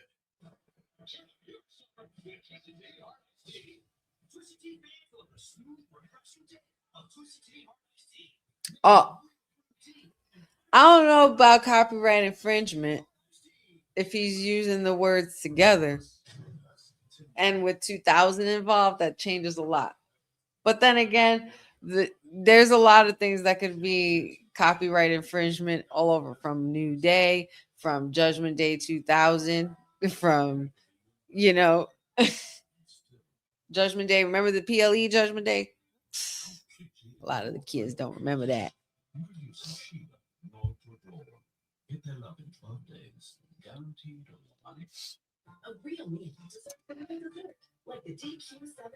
I get it. Cyclops is better than Wolverine. Cyclops is better than Wolverine 8651. I totally understand what you're saying, but I don't. Well, that's a very interesting screen name, a YouTube name. But I really don't know. I can definitely co-sign on what you just said there. But being Damian Priest being the former Money in the Bank winner, former champion, and now he's doing this. But it's R-Truth, and I'm not mad at Damian Priest. I feel like we just need to find something for him. And I think it starts with tonight. Something's going to go down tonight. And then soon those titles will be off of them.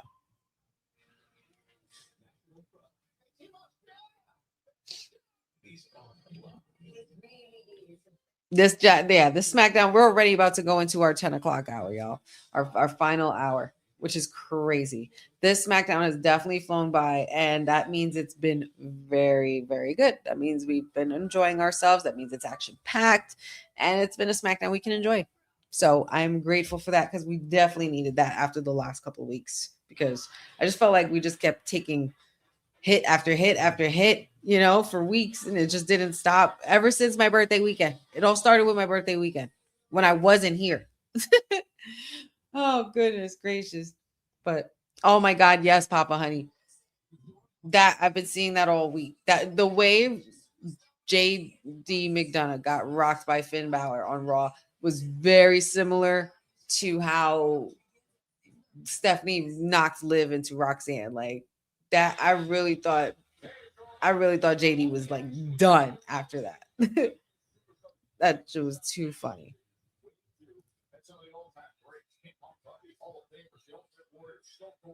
I see what you did there. The key to a good SmackDown is more keys. Royce keys. I see what you did there. I love that. Hilarious. Oh, there he is, y'all. Look, there he is.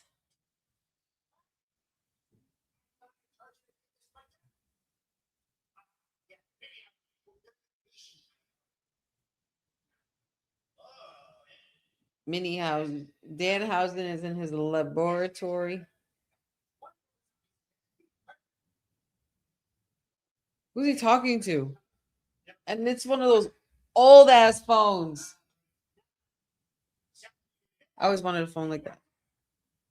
Or like the phones that had the little and they were gold and brown. They were usually in your grandma's house.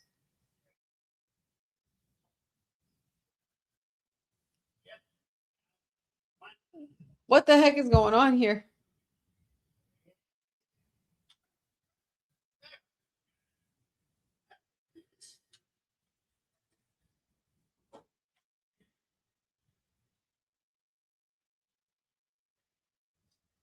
What are we doing? What is he doing? Does anybody have any idea what this man is doing?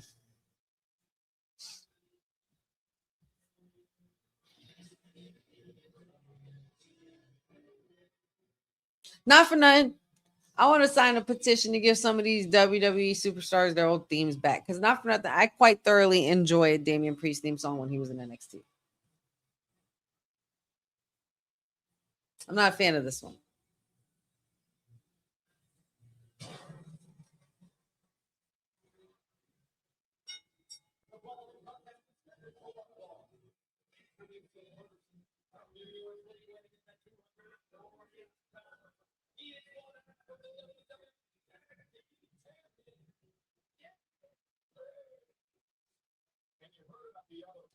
For the bad guy.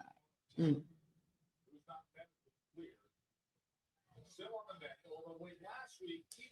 It's refreshing to see Damian Priest in singles action. I will say that.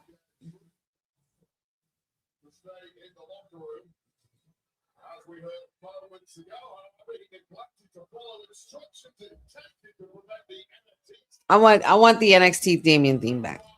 I do. I really do. I enjoyed that one a lot. And the way his entrance was, it was so much cooler. No offense, Damian. It's just I prefer the theme song at least. And then I love like the dramatic flair of his entrance when he would hang at the edge of the ring and then come on in and he's just opening his arms and then he'd do the shoot with the arrow and his name pop up. That shit was fire. I don't care. It was too short-lived for me.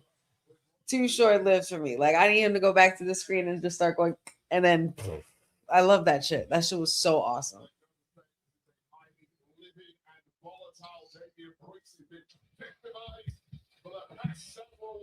And I don't like that other Judgment Day theme. Like they need to change it up for the girls, honestly, because the Judgment Day is now run by the girls. Oh, there goes Tamatanga. The name, the whole name is on the Titantron now. Oh my God, by the way, so in 2K26, I did make my character though. Yeah. I made a dope ass character. I'm actually pretty proud of her. I would say that with this game, and of all the times that I have created my own character, which was in the last few games since like 2022, 23. Yeah. I would say that this was definitely my best creation yet. but she's dope. She's fire. She's a striker. She's 137 pounds, stands at a good 5'7", and she's Latina from New York and wears black and yellow, and she looks dope. And her name is MVB Morrison. She's fire too, by the way. Pretty dope. Pretty proud of my creation. Tama Tonga is going ham on Damian Priest right now.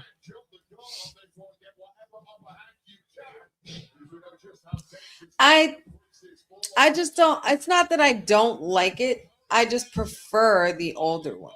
I just prefer that one because I feel like it suited him best, and it was. I don't know. I feel like it connected better with the crowd more too. Like there was just things about it. If you guys haven't seen it, look it up. Damian Priest's NXT entrance theme song, just the entrance itself when he would go into the ring.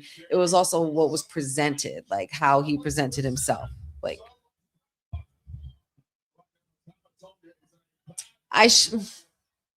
if I make it, all right. Well, I'll put it. Let's see if I make a gaming channel, will you guys tune in? If I did make a gaming channel, if I can get, let's see, I gotta find a way to get some incentive to get a new gaming channel, or I could just create one. Should I do it on like Twitch, or should just like, I don't know how to work Twitch. I need to learn Twitch. I need help with learning Twitch. I'm kind of late to the party with the Twitch game, but if you guys, if I did do a gaming channel, would you guys watch? Because I do love me some video games. I love playing. I love Red Dead Redemption. I love doing the WWE 2K games. I love doing anything Assassin's Creed or anything Assassin's period. Right now, I'm on Assassin's Odyssey, which is a tough ass game. Because I haven't played all of them before, but I want to play all of them. I played Valhalla. I played Assassin's Creed.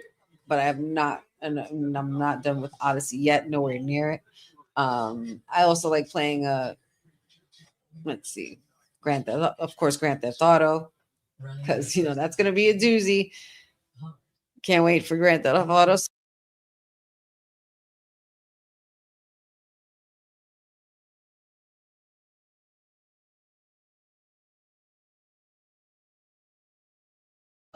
I love doing Marvel vs. Capcom or Mortal Kombat. I love any of those games. So maybe I should do one. The finest luxury fragrances are now exclusively available on everything you want. Unstoppable's unlimited collection. Man, without restrictions, I'm a bit much, man. Like me and Patrick, we say some really obnoxious things when we're cursing out our video games, man. It's so funny, especially now though. Like you guys will probably laugh your asses off with the way you guys see me losing to Randy Orton right now in this stupid ass showcase, man. Shout outs to the gamers though. Because they did their due diligence with this damn game. Like it's pretty freaking awesome. I never did the NBA 2K games. Never did it just wasn't my cup of tea. It's not that I don't like them. It's just that it was just not my cup of tea. Like they weren't my first choice. Like wrestling mostly was, fighting games, racing games, Tomb Raider games, like, story-based games. I like shit like that. Hogwarts was a pretty freaking awesome game too. Like that's a game I could play over and over again. Horizon is one of my favorites. Yeah, like I would play. That's so nice. I would play that shit twice for sure. Ooh. Breaking news from our timeless elite for Ring of Honor. Red Velvet will be challenging Willow for the TBS title tomorrow on AEW Collision as well. Joseph's hearing voices in his head. I could play. I mean, listen, Marvel Rivals, was that a fighting game? Was that like an arcade fighting game? I could do that too. Love all those games. I like interactive games also. I like like really cool interactive games, like story based and choice games, like choices and shit. There was one that I played a while back, and honestly, I would play that shit all over again, even just to decide, like, make different choices, just to see what other kind of endings happen. Life is Strange. It's old. They're a couple years old. There's a couple of them that have been around for longer, but I think the most recent one I played, I think, was from 2022, 23 or something like that. Banger of a game. No notes whatsoever. It's just like really cool story life based games. And we're back to the action. I mean, I'm a little late to the party because the commercial's been back for a moment, but sorry, y'all. Tama Tonga and Damian Priest putting on a pretty good match from what it seems like here. And a lot of back and forth. And Tama Tonga going for the pin, did not get it. And he's becoming a little bit frustrated with how tough. And this is big for Tama Tonga, honestly, because this is a world champion you're facing, and this is a former Money in the Bank winner. This is a former world champion, a tag team champion.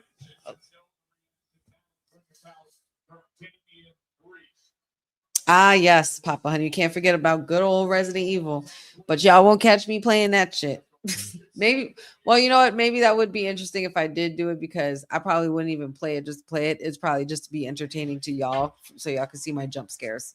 Because I hate scary games. I hate jump scare games. There was one that I played recently. I didn't even finish it. Patchy deleted, took it off and everything. I was like, I don't even want to play this. I don't even want to finish it. But it was called Until Dawn. Absolutely not. Not even in the broad freaking day. Like I said to myself, I should play this in the broad daylight because I'm gonna be scared. But that shit is not fun to play in at all. Not even in the broad daylight, man. It doesn't make a difference. It was so bad. Broken Arrow. Up, kick out. Another kick out from Tama Tonga. And the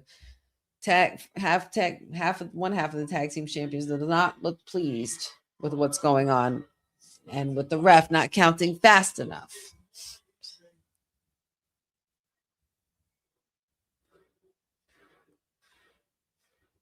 Horizons is my shit, man. I love Horizons.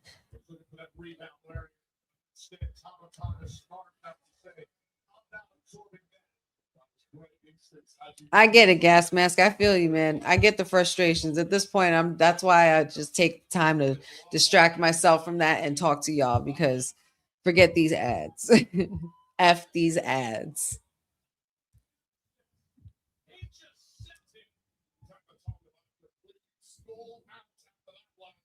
Well, PlayStation game. No, well, you know. Okay, so let me see. I probably rephrased it wrong, Joseph.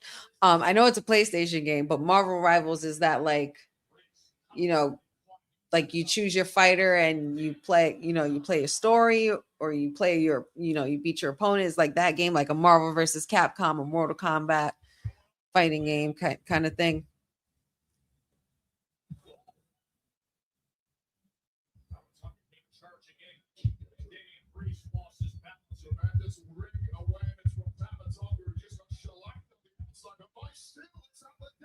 Forza Horizons, you're talking about the racing game? Fire. But I was talking about Horizon, like Zero Dawn and Horizon Forbidden West. That's a very entertaining game and visually beautiful game. Awesome map. And Red Dead, please don't even get me started on Red Dead Redemption 2. Okay. I still cry over Arthur's death, man. I beat that game so many times. I've seen all the endings like twice, and there's like 6 endings. That's how many times I beat that game. Oh shit. We're going up. Are we going up? Up. Tama Tonga with some big elbows to Damian Priest there. He was about to go for South of Heaven, but he couldn't get it all the way yet. The straps are coming off. He's getting angry. Silent Hill, I cannot stand. I try to replay it again. I can't do Last of Us. I try. I just can't. I barely started Last of Us, and I was like, nah, I'm good. And Damian Priest with a win on Tama Tonga. But yeah, man, I feel like the numbers game is gonna contribute in a moment because Big Tonga's gonna come in. We're gonna have Solo. Yep. See, there it is. Told you. Yep.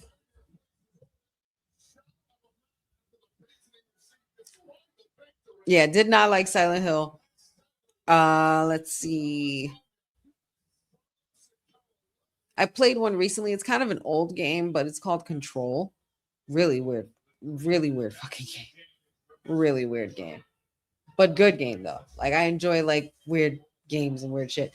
Will put us on to this really cool Patchu and I onto this really cool game where it literally takes 2 players to play. It's called It Takes Two. Freaking fire game. Love it. Still trying to figure it out. Like we're taking it in doses. Oh my God, Sammy, get over it, bro. He called you entitled. So what you gonna do about it? What are you gonna do about it? That's the thing. I don't want to hear you talk about it. What are you gonna do about it? Not what it used to be. I'm telling you, it is not what it used Who to be. is he talking to anyway? You know who feels it the most is guys like us. He's talking to Johnny Gargano. Johnny's still here. It's good to see Johnny here though.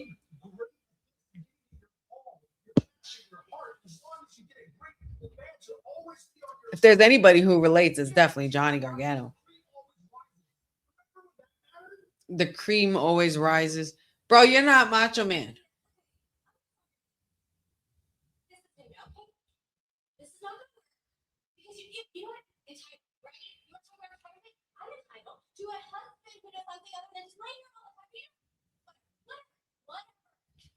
Go off, Candace.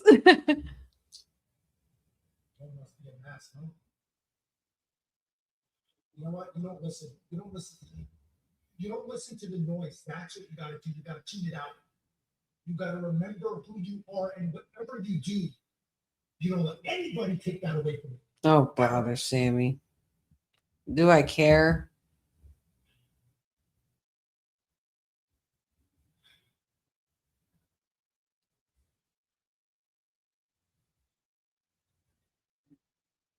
Oh, Johnny's eyes moved. Johnny's eyes moved. Oh, we got Jade Cargill and the baddies next. Johnny Gargano, you know what? Johnny Gargano bringing back planking in 2026 is hilarious. Not for nothing. It's hysterical. Candace is over it. I wouldn't say she's whining. She's pissed off. I don't think she's whining.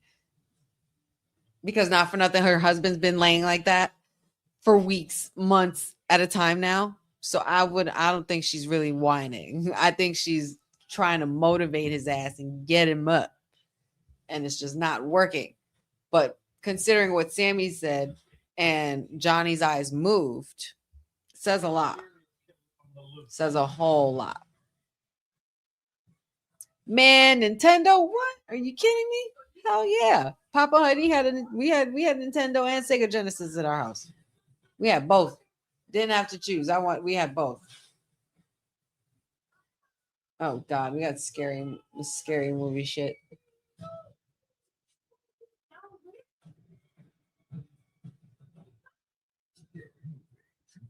Yeah, I could do without that, but oh good. I'll wait till after it's out of the movie theaters, obviously. But yeah, that's that exactly, Jeffrey. I was just gonna get into that. And how you listen to Sammy but not Candace, and that's your wife. Like, what is wrong with you, dude? Please. But yeah, so I wouldn't say she's whining, but I'd just say she's upset. Johnny, we need Johnny wrestling back. We need Rebel Heart Johnny wrestling back.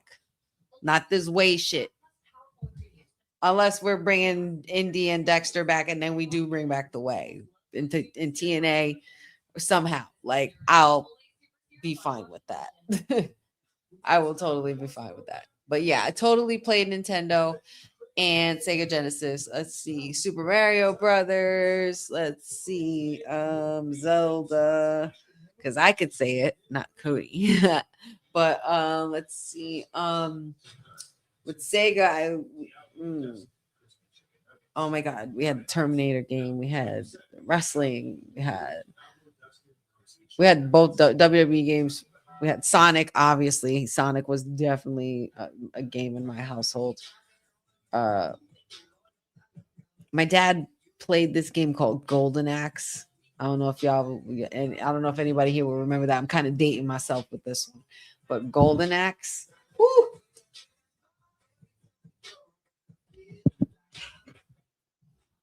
We also had a GameCube. Nintendo GameCube was fun. The best two games on Nintendo GameCube: Scooby-Doo Mansion, or Scooby-Doo, whatever it was, Haunted Mansion, I think it was. Whatever Scooby-Doo game that was on the GameCube, that was it.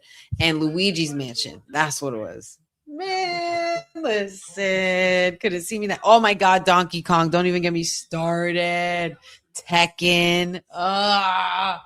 Taking me back. I love it. The Ninja Turtle game, the freaking Simpsons game, the Michael Jackson Moonwalker game. Listen, man. Woo! Some good shit. Sonic, but Sega, Sonic all day, every day. Loved me some Sonic.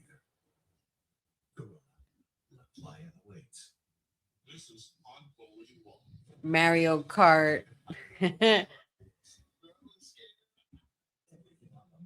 But yeah, Luigi's Mansion was my shit. Pac-Man, hello. Spyro, the dragon. Oh my God. And not for nothing, the old Pac-Man, Galaga, and the new Pac-Man 2 was really freaking good. Crash Bandicoot, Twisted Metal, y'all. Twisted Metal. But that came out later on. That came out with PlayStation and shit. But yeah, I'm talking about like other games. But can't forget about Miss Pac-Man. Man, if you didn't play the Moonwalker game, you hadn't lived, bro. You had not lived. Dad had Space Invaders. That's good. That's going way back, Dad. I mean, the classics like Galaga were awesome. What's the other one? Ugh. Frogger was a good game. Anybody remember Frogger? Frogger was fun. Let's see. Isn't it Killer Instinct? Anybody remember Killer Instinct? Stop playing with me. Killer Instinct was bomb. Duck Hunter. Oh my Lord. Shoot the Ducks game. Cubert. So many good freaking games, y'all. Uh-oh. A storm is coming, ladies and gentlemen. Jade Cargill, Meechin, and B Fab. Or is it just going to be Jade? Tetris. Oh my God. Duh. Tetris of all games. That's a game that will keep you up to like 3 a.m. Oh, yes, ma'am.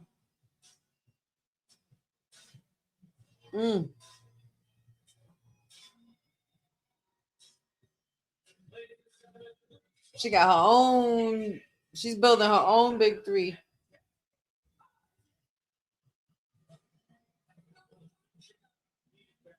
This wig, Jade, girl. Oh, this outfit too, madam. Wade Barrett. Wade Barrett. He said these 3 are baddies. The bearer of baddie news. Red is most certainly their color. Red is most certainly their color, Courtney. You got that right. By the way, we got to coordinate. What color are you planning to wear tomorrow?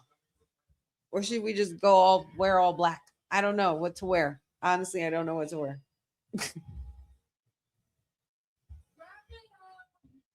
Because yes, Madame Courtney, my WWT sister, and I we're gonna be at 80s Wrestling Con tomorrow.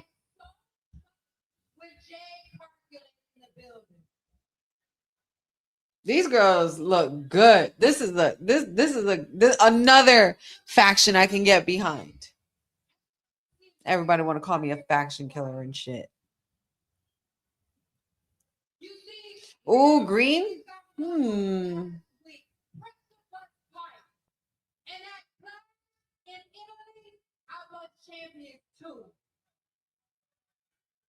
Pressure bust pipes, and at Clash in Italy, I'm a bust champions too. Okay, girl. Okay, girl. I love that. Madam Jade, you getting better on this mic. I gotta give it to you, girl.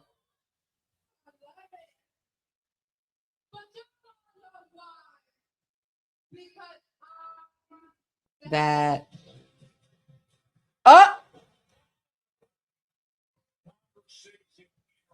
Jade, girl, this look is everything. I can't get over it. Her look every year eats. I mean, every week eats, y'all. But like they just get better and better. And here comes the queen, Madam Charlotte Flair. Another one. Her and her robes just continue to bring it every time. Look at this freaking robe, y'all. Ugh. I can only imagine how heavy it is, like how heavy the like it's like the whole thing itself. Oh my God, the weight. And every single one of these robes being like that. How do you make room in a storage unit or a closet for any of that, or a warehouse? Just put them all in, put all her outfits in, put all her robes in a museum, damn it. Just do it.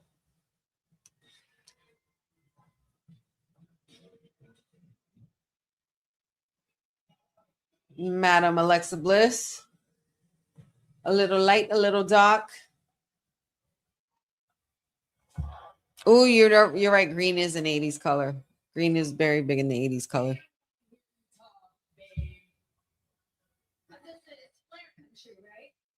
Oh, we are near Flair Country. Yes, we are. Woo! You're welcome, Papa Honey.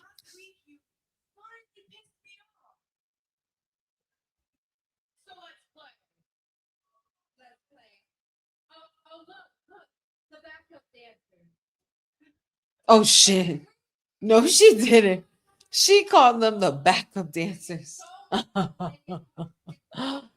How dare you, Jade? You got some nerve, girl. And I love it because that was kind of funny. Woo! Aren't the backup dancers there to make you look good? What's going on there? We throwing shade, Alexa. Where's my shades at? Hold on. I need to get my shade. Because, girl, it's getting bright in here.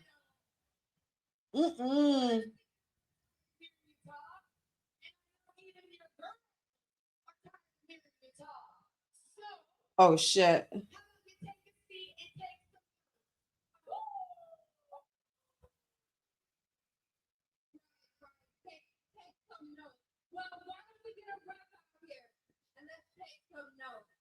Since you got so much smack to talk, and please entertain me because I'm getting quite bored of you too.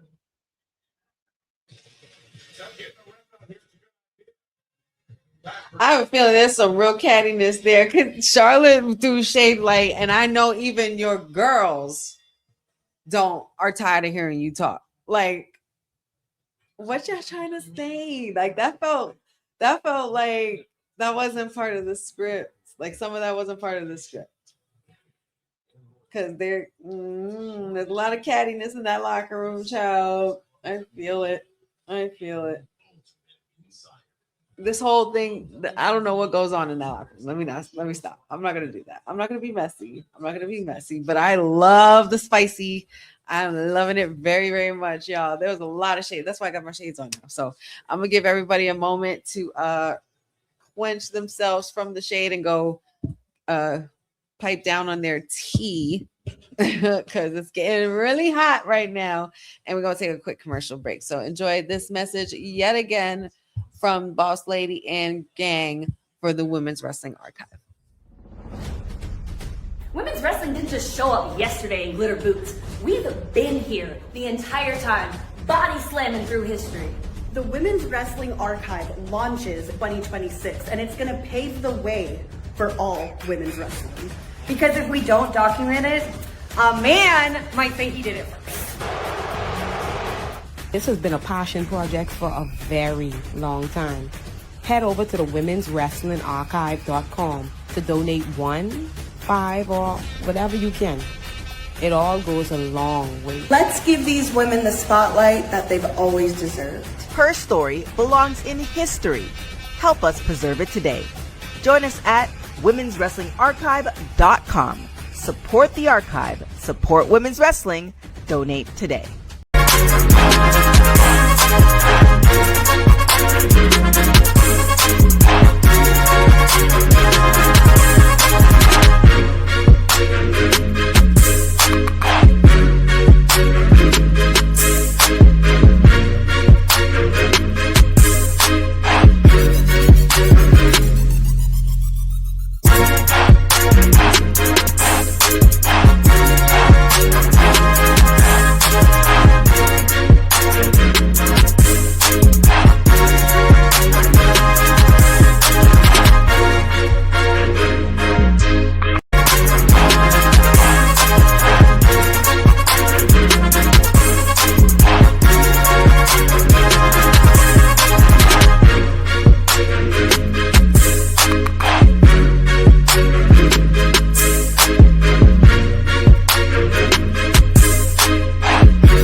We needed that cool down.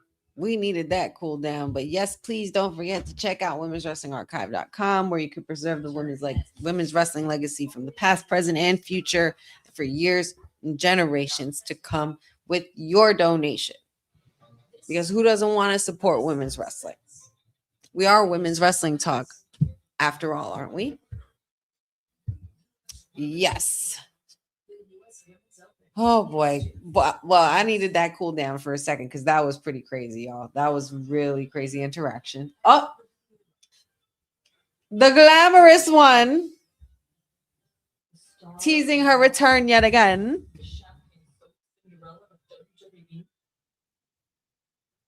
And to every woman in that locker room, you'll see the difference between me and you.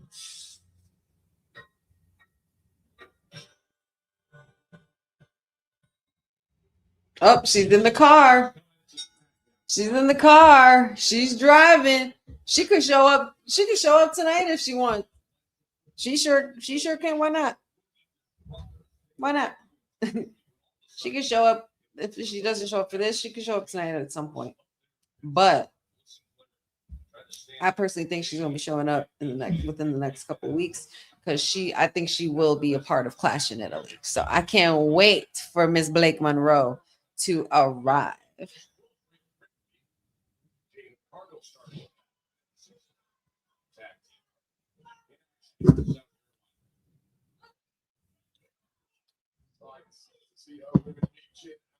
And in the ring right now, in the ring, we got Michin and Charlotte Flair. Woo!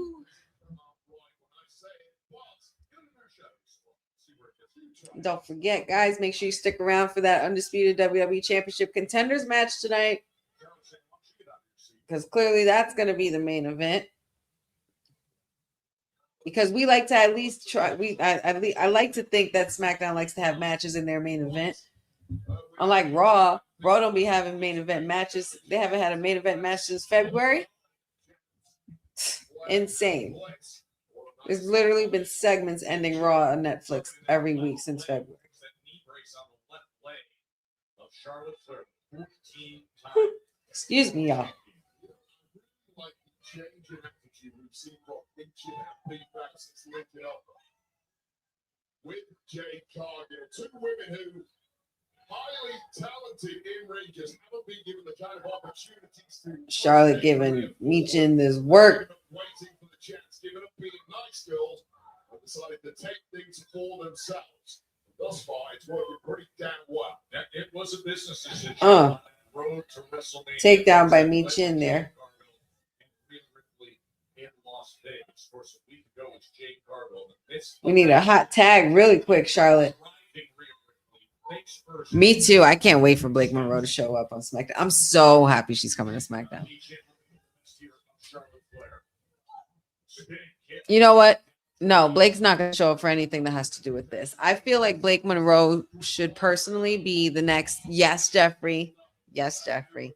I was just going to say, because we did talk about this last night on Kayfabe, and there's actually a social media clip of it out now on our Instagram page, which if you're not following, you're living under a rock. But I did mention that I would love to see Blake go right into the U.S. title picture with Tiffy. I feel like it would solidify the U.S. title as well for big worthy contenders. Just to give it that prestige it needs with the right kind of caliber superstars. And Blake Monroe coming off of a hot streak and the hot momentum that she had in NXT, and even from before that, she continues to remain hot. So I think that that would be perfect to keep her in there for the U.S. title. I definitely think she should be the next one up for sure. Chelsea Green, I think, is going to, though that would be quite interesting if you have Chelsea Green and Blake Monroe align themselves. But we already got enough tag team stuff going on here because we just got Fatal Influence, which I was just going to say, I think I smell shenanigans for this, and that's what's going to cause the shenanigans for this, because I feel like JC Jane is going to try to strike, even though she ain't mess with Jade yet. But I feel like she could get them while they're not looking. So,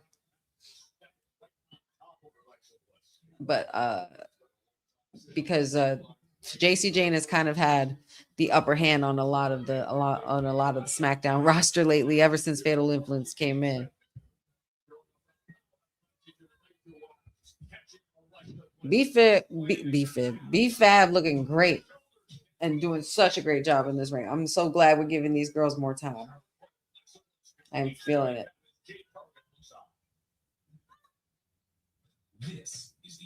You see those gains on B-Fab. She's them arms, baby girl.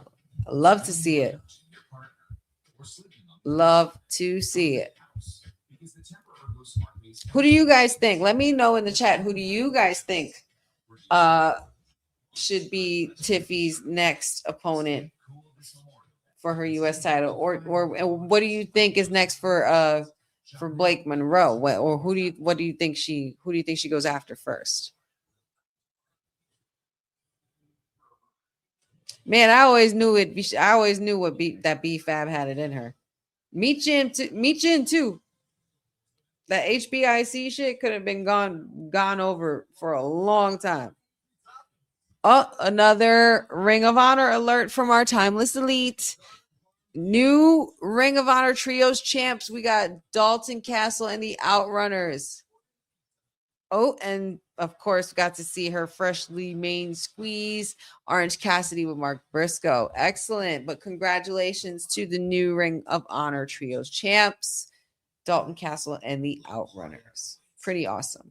Oh, Benjamin also thinks Blake versus Tiffy. Jeffrey says to get Blake over in a quick win, give her Candice LeRae. I can see something like that happening. Candice LeRae is doing some really good work backstage as well. She's also helping with producing matches. So I really enjoy that new role for her.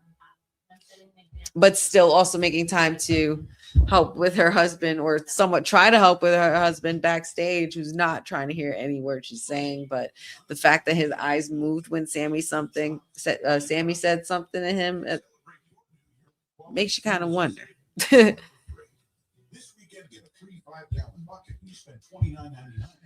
Oh man, guys. I can't believe like how fast tonight is gone. This is really weird. I haven't been used to this, I guess, because it was the whole month of April where shit was just going down the drain for us all, huh? But here we are, and we are in our third and final hour. We have this match. We also still have so much more to look forward to. We still do have the fight for the contract signing for SmackDown, as well as a title opportunity in Clash in Italy against Cody Rhodes. So that's with Royce Keys and Gunther going to be fighting over that opportunity due to what happened earlier tonight, which I'm not sure why Gunther still hesitated to sign this. Like, that just made me look at him a little differently, because it's like, you say all this shit about saying that you made John Cena tap out like a little bitch, but you ran away. You keep running away and dodging this contract signing like a little bitch. So it doesn't make sense to me. Therefore, it doesn't make dollars. Right? Right. 2 hours is going to be starting in June, Jeffrey, and I cannot wait. Quite honestly, I cannot wait. As much as I love being here with you guys for 3 hours, and I would love to be here all day with you guys if I could. But you know, WWE ain't cutting the check like that. WWE need to get on it with their content creators, you know. You should check out our networks. And I know a lot of people that are affiliated with WWE do watch the show and are very familiar with this network. They be listening to us sometimes, y'all. I really feel like they do. We talk about it on kayfabe all the time. But however, you know, it's that not who's acting like right. It's exactly now who's acting like bitches. Like, Gunther, come on now. Oh wow, what a crazy DDT there by Alexa Bliss. That was awesome. That was awesome.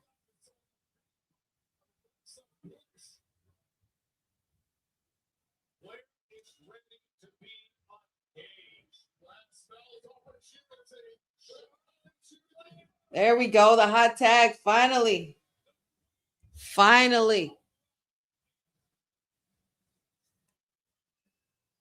Ooh, excuse me. Almost at the finish line, Charlotte. Chop after chop after chop. You get a chop. You get a chop. You get a chop. Everybody gets a chop. She got, how many she got in her? Girl, let's go. Ooh. Quick clothesline there. And the Queen gaining some momentum in this match here. And don't forget, next Saturday, y'all, Fort Wayne is going to be hosting Saturday Night Main Event.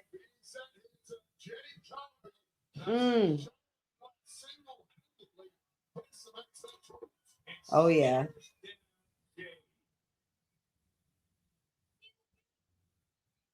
Charlotte is on fire.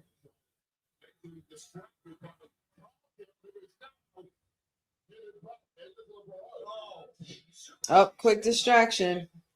Ref, do your job. Maintain some order. Eventually, you might get what you really don't actually want, especially at this point in the match. It's all drop kick nature.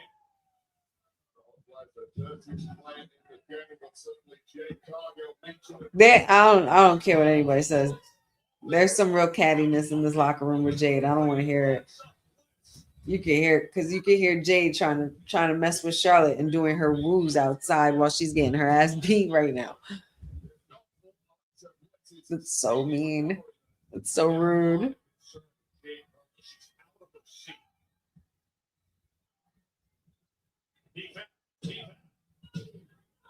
Oh, quick roll up by B-Fab. Nope. Uh-oh. Wrong spot to be in, B-Fab, because Charlotte got a hold of your legs. Now it's a wrap for you, girl. Now you're all wrapped up, literally. Oh, she missed it. Michin tried to come in for the breakup with the elbow, but nope. Bye, Michin. B-Fab trying to go for a suplex, German suplex, but nope. Reverse. Charlotte hits Alexa. Alexa got the tag, but nobody saw it but the ref.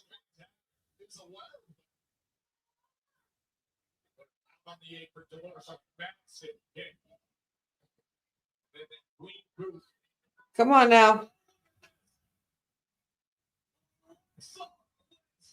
Oh, she did it. Sister Abigail.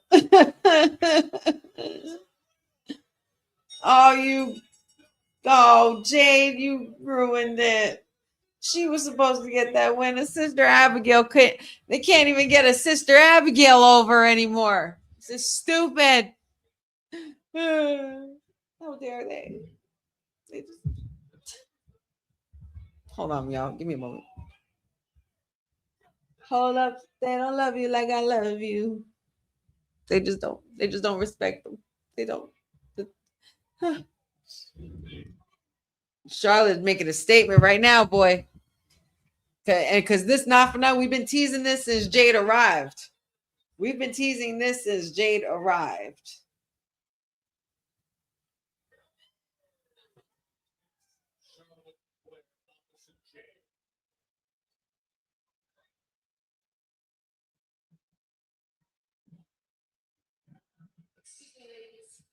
Since Fatal Influence signed to SmackDown, you three have severely impacted the women's division. There goes Fatal Influence.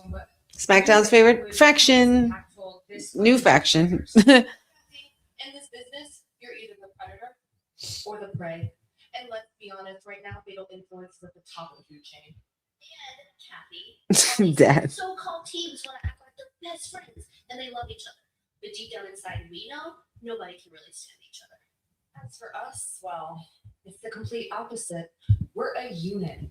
Loyalty is our currency, and soon enough, it's going to pay dividends when we're draped in all the gold. As for the women in the locker room, you can take this as a warning shot that it's only a matter of time before you fall at the feet of Fatal Influence. Thanks, Kathy. Thanks so much. I'm loving these girls here, man. They belong here. I ain't gonna lie. For some reason in NXT, it's like they thought who they were, but now that they've arrived on SmackDown, it's like, oh, y'all are exactly who y'all think you are. You know what I mean? Like that's what I get from Fatal Influence now. Like, y'all have arrived and this is your shit now. Got it. I'm on board. I'm totally on board with it. Love it. Fallon is freaking gorgeous with a capital G. Her face card is absolutely insane, and that's with or without makeup. But baby, even when she's done up, baby, woo, girl, love it, love it. All those girls are beautiful, and JC's definitely grown on me a lot. I doubted JC Jane a lot, and I'm glad I did, because, you know, when me knowing what it's like to have doubters, and, you know, frequently from time to time, people who don't believe in you or want to wish you harm for your success. When having doubters, it kind of helps fuel your fire. You can either choose to sink or swim, or you can choose to, you know, kick yourself, use it as a kick in the ass, and pretty much turn it from making lemons into lemonade, basically, you know? So I feel I definitely have, with the last 3 years or 4 years since Fatal Influence has been a thing, after Mandy departed, I've definitely grown to respect their journey, and they have definitely grown in a lot of ways in the ring. JC Jane is great on the mic. She knows how to draw that heat, and they are perfect heels. I don't feel like it's been a while since we've had a proper women's heel faction, and it works for them. So I really like, and they're fresh faces. Fallon Henley, also, a lot of people may not know this, but Fallon Henley was also in AEW, and a very overlooked superstar. And so she's here. She made the most of it. We've seen her do her thing from the 2.0 era here, and within what they had there, and she's come into her own as well. Lainey Reed being the addition after Jasmine Nix's departure kind of helped me take Fatal Influence a little more seriously, only because, no offense to Jasmine Nix, but Lainey Reed is a way better worker than Jasmine Nix ever was. I feel like Jasmine Nix wasn't really in it for the love of wanting to learn the craft of wrestling. It was a platform. It was a job, like, and that's okay too. It was another hustle, something she has under her belt, under her resume, and she could say that she worked for the WWE. Like, you had your check signed from WWE. So I think that's pretty cool. I think that Fatal Influence has had a very unique journey, especially after having to bounce back from having Mandy Rose as a leader in Fatal Attraction. But Fatal Influence has definitely grown on me, and I would recommend that just keep watching and really observe what you're looking. And I would even say now, especially with all the seasoning that JC Jane has gotten, with working in TNA and staying in NXT a long time, and proving that she is not just what people said she was. And I was one of those people that said it's a transitional champion. I was one of those people, and I've been one of those fans to say it's turned around, and I've been proven wrong. And she is rightfully where she needs to be with SmackDown. And she's proven herself in such a big way to where it's helped her. So with having doubters and having naysayers and having people say, things that having things that are easy to believe, usually can be used as fuel to the fire. Or if there's like problems, that there are issues in life, but you use your creativity to help balance that out. You know what I mean? To pretty much subside and fuel the fire of the surroundings of the chaos in your life, of things that's going on. So I feel like everybody has that in them to do. And JC Jane did a good job at capitalizing on that. I remember a point in time where there was a lot of things going on, even when I was younger. I would say, like in high school, dealing with high school, and we all know how high school can be. But I then afterwards would go to New York and go to rehearsal, and I would take it all out on dancing and my dance routines, and just killing it and working on the choreography and just feeling better. And it would work. So shout outs to JC Jane for doing that with wrestling and making it her own. And shout outs to Shawn Michaels for helping keep continuing to push her and coach her through all of that.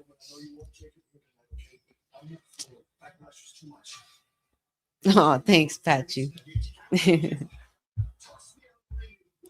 I believe in you guys too. And I believe in Joe Hendry. Yes, I do. Yes.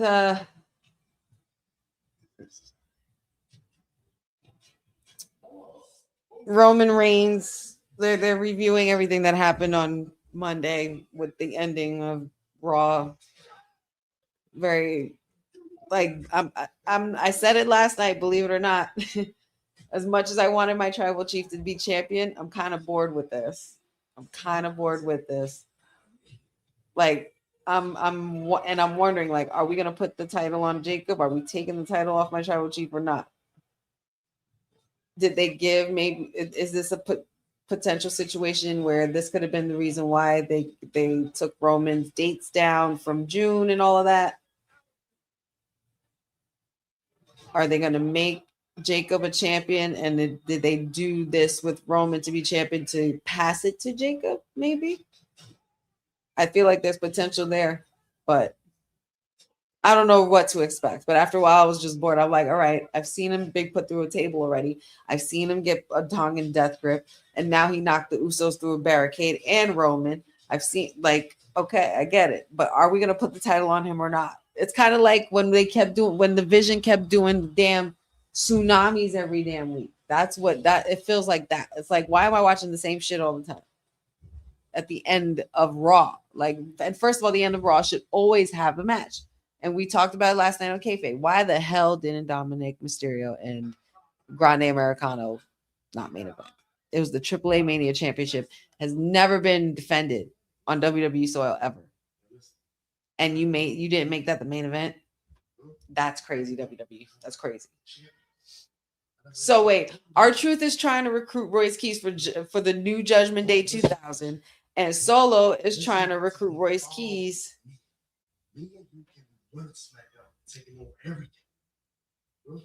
to come to the what? Not the MFTs, because it ain't your family tree, really.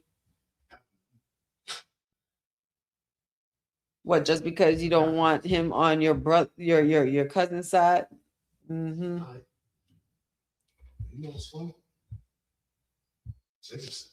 Hey, Cindy. I didn't see you popping in here, girlfriend.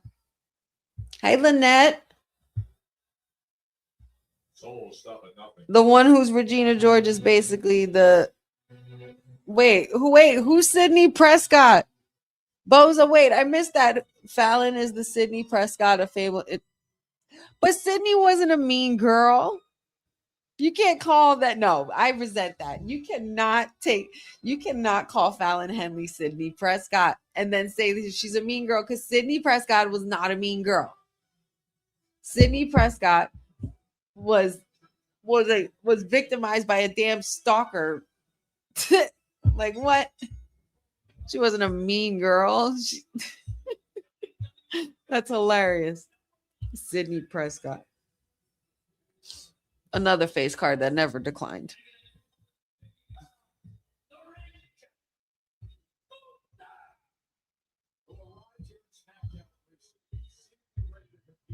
Hey, Amanatu. Oh my God, I didn't see y'all popping in here. I was just talking on my shit.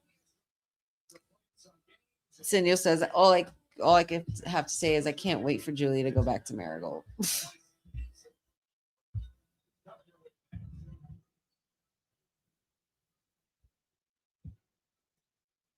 I wouldn't say Boza. I wouldn't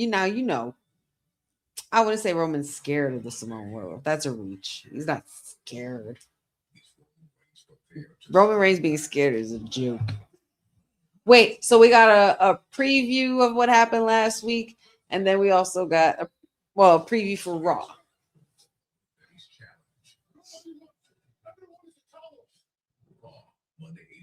Who is gonna be the next challenger for Obafemi, y'all? What we doing here? What do you guys think? ChatGPT keeps giving them the same result because they can't prompt you. Cindy, hilarious. Right, Cindy. Like, I'm being that's me being nice for the most part. I mean, I was just being kind for the sake and for respect out of my tribal chief, because I never want to put anything that has to do with him and boring in the same sentence, but not that he's boring, because we all know he's not boring, but it's just the situation, like everything, the book, the way it is right now with them is kind of, it's iffy for me. It's iffy. Ugh.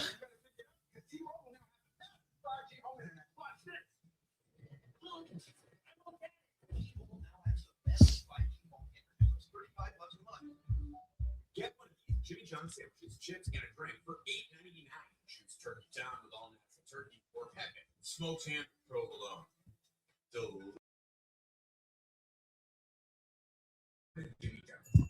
Papa Honey, was that a typo? Oba. Are you trying to type it again? You type it too fast. That's so funny, because it's like the when you type in your phone, like starting Oba, they're probably assuming that you were going to say Obama, but that's funny. I knew who you meant, though, Papa Honey. In Marigold, we had Julia fighting Utami Hayashi. I can't say that right. I'm gonna mess that up. Right now, I'm gonna mess that up, so I'm gonna stop. But Utami, and I say fighting because they were legitimately shooting. And here we have her using oven mitts with two over the hill women. Yeah, I mean, we've been saying that for quite some time. I believe somebody said in the chat here, I forget who said it though, but somebody said they might have moved Julia up a little too early. Maybe even Stephanie too, but I understand why they moved them up because of the hype behind them. And, you know, these are big marquee worldwide women superstars in the wrestling business. So I understand the need and the demand to have them up on the main roster right away. But maybe they could have used some more time, not because they need developmental, but just because it wouldn't have, I don't think it would have stifled them and they wouldn't have gotten lost in the shuffle. Not saying that they did. Julie almost did, and she's climbed out of it. And not saying that Stephanie was ever in that shuffle, but Stephanie rose pretty quickly. And Steph came after Julia, which am I wrong? I might be wrong. I could have sworn Julia came first in NXT, but correct me if I'm wrong, Boza. We got Gunther coming out. We're going to have Royce Keys coming out in a moment. And these two were going to be battling for their contract signing, well, a potential contract signing for being a part of the SmackDown roster, as well as an opportunity for the title against Cody Rhodes at Clash in Italy. Which would be crazy if out of nowhere they just, not out of nowhere, but it'd be crazy if they give it to Royce Keys. That would be pretty interesting if they did that. But let me know who you guys got, y'all. Let me know in the comments who you guys got. Oh, finally, Nakamura on TV. Holy shit, y'all. Nakamura got a match against Big Tonga next week. Oh, my Lord. I can't wait. I can't freaking wait. Ugh. I've missed that man on TV so bad. Missed him so much. I love Shinsuke. Love. Capital L. Ooh, okay. Saturday night main event. Ethan Page versus Penta. That's going to be fun. Intercontinental Championship.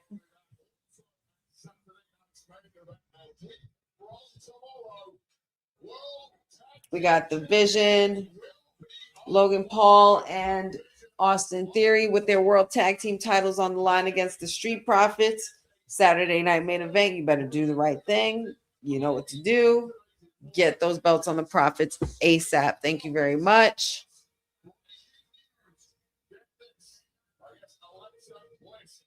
And then we got Char Bliss, Rhea Ripley versus the Baddies and Jade Cargill on Saturday night main event for their 6-woman tags.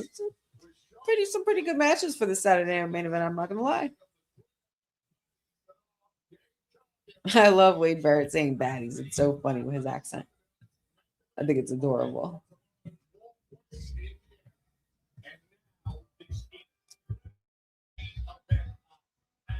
Here we go. Main event on SmackDown. A main event match, just so you know. Gunther awaits his opponent. Got a good 20 minutes here. Even though I'm sure there's going to be another commercial. You know what we got to do, guys? We got to count how many ads happen in a 3-hour show. And then when we get to 2 hours, we're going to count how many are in a 2-hour show and see which way we were better off. And here we go.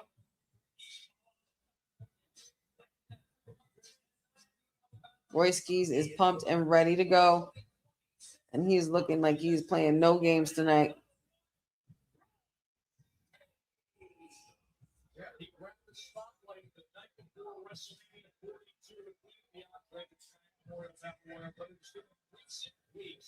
showing us jaw-dropping power in recent weeks, Wade.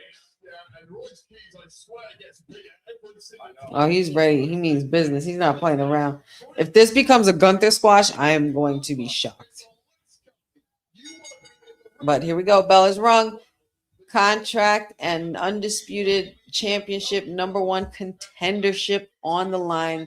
Big fight feel. And this is pretty cool for Royce Keys going in against the ring general. Gunther. Oh, wait. I didn't do it right. That wasn't the right way.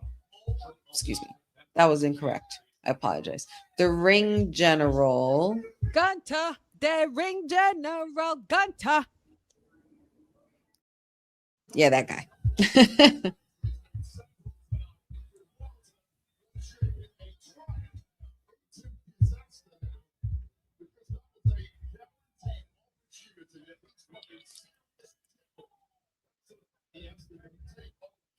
Ooh, excuse me.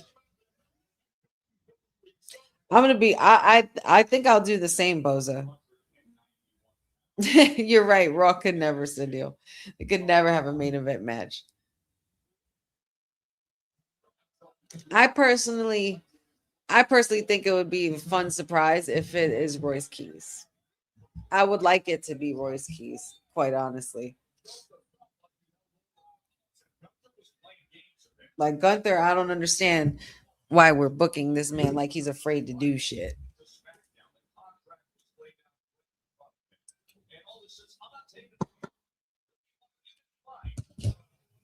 Oh my God! Somebody has a sign in the crowd that says Gunther ruined my life.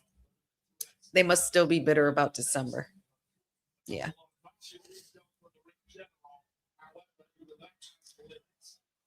Oh, Papa Honey, you might be onto something there. He says, Papa Honey says he has a feeling Solo is going to come out and cost Royce the match. That is a definite possibility.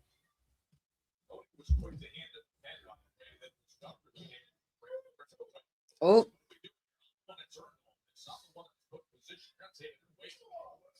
Gunther's calling the match. I like it. Oh. Kind of slid there. See? Because of the damn paint in those ads, y'all. Oof. Royce Keys is eating those chops.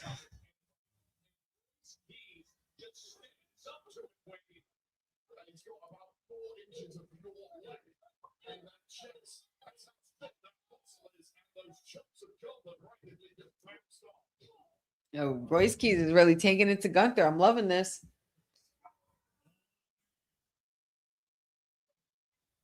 Oh shit! Power slam, running power slam. 1, 2. Kick out by the ring general. Ring general starting to question his decisions. Yeah. How do you dominate Royce Keys? That man's no bread, no water, just meat. That was a really good power slam. That was beautifully done.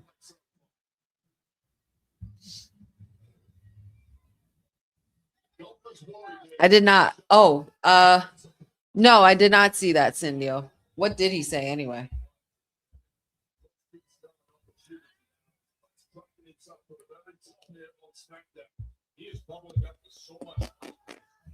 Oh, wow. Gunther's really selling for Royce. This is pretty cool. But because Royce is dominating the way he is, it's getting me worried that it might not go in his favor. Because when shit's going too good, you know shit's about to go left real quick.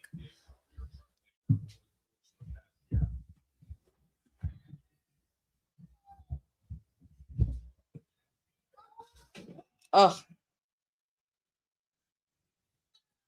Royce Keys just tossing Gunther around like a rag doll. Not even funny.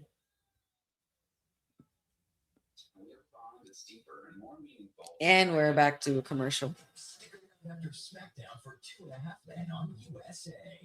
Why would we want to stick around for the 2.5 Men show when you guys got to stick around for our Timeless Elite with a quick post show for tonight's Ring of Honor Supercard of Honor? So why don't you guys do that instead?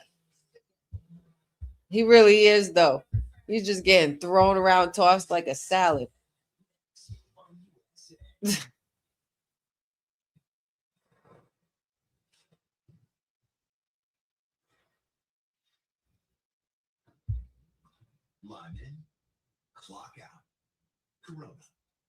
Gunther looking tired already, looking like he's a little winded from the doing of Mr. Royce Keys, man. When Mr. Royce Keys is in the steps, you need to get up. That referee's counting. We're in a commercial break, and I hate it. All these damn ads. Next week, y'all, we got to do it. Next week, we're all going to count together how many ads come on between the 3 hours. And then when we're back to 2 hours, we're going to do the comparison and see what is really the smartest thing to do. Like which one, is it 3 hours? Is 3 hours worth it with all the ads, or is 2 hours worth it with all the ads, basically? I mean, either way, we're still going to watch the shit, right? Basically. There's nothing wrong with that, man. I just can't help myself. I love this shit. Especially with how her husband uses it. Okay, Royce. Gunther was getting some momentum, but now Royce Keys is getting it back. And we're at a 10-minute mark now. Come on, man. No more commercials. Let's go. Let's go. Let's go. We're on a time schedule, and I have a play-by-play to give. Enough. Oh, my God. Of course. One more cricket commercial.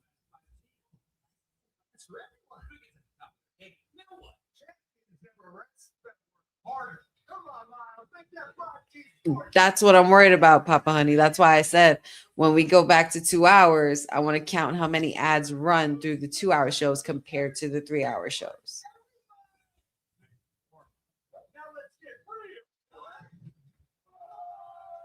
Ugh. Gunther with a nasty gut punch.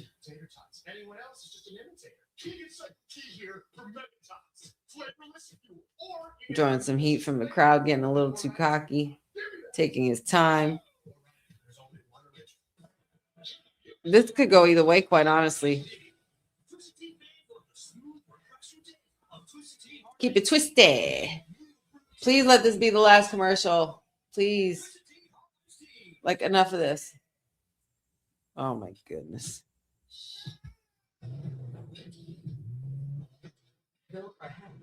Cindy says she watched Stardom the other night and wanted to cry over the state of women in comparison, in WWE by comparison.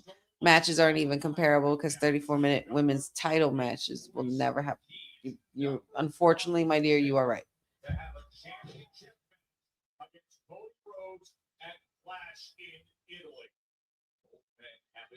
I gotta watch it. I gotta watch her. I definitely know that name because I know we've talked about her a lot on Women's Wrestling Talk, but I definitely want to get into like her in-ring work. Oops, sorry, y'all. Just adjusting myself here. Trying to get comfy for these last 10 minutes. Let's go, Royce Keys. Who y'all got in the chat, guys? Let me know, chat, who we got. We got Royce Keys or we got Gunther? Or do we smell shenanigans? Or neither? Do we get a triple threat? Oh, Royce Keys trying to go for the suplex on the ring general. And was only able to get him halfway up there.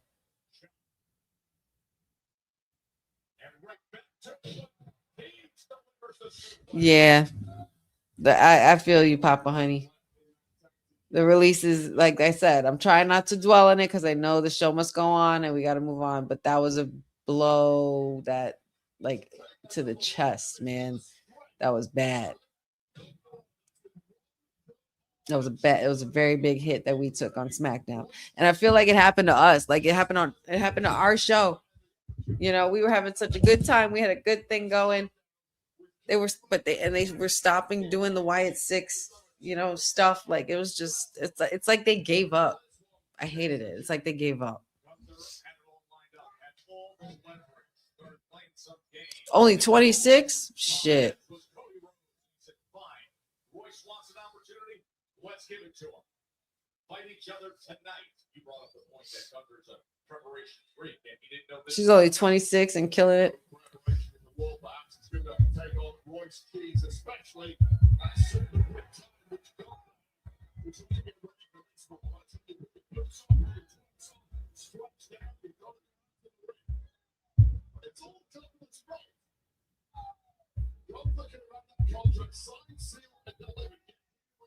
That's what I heard too, Papa Honey. I heard quite a few people are making that suggestion. Complaints about how business was being done and dealing with the contract, and now you can do it the easy way or you can do it this way, the hard way. We got 8 minutes, y'all. This match is still hard to call. Gunther's trying to take the momentum. Royce Keys grabbed him up from the outside. Holy, just slammed him onto the desk. He's literally lifting Gunther and just slamming. Holy shit. I've never seen anybody handle Gunther like this.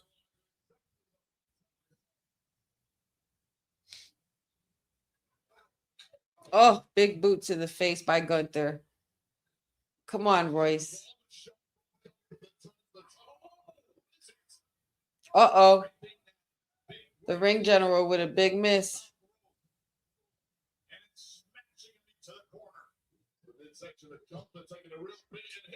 Oh, nasty clothesline.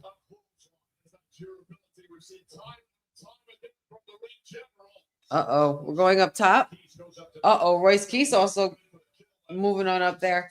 He's in the middle rope. Oh, shit. Crazy suplex from the middle rope there.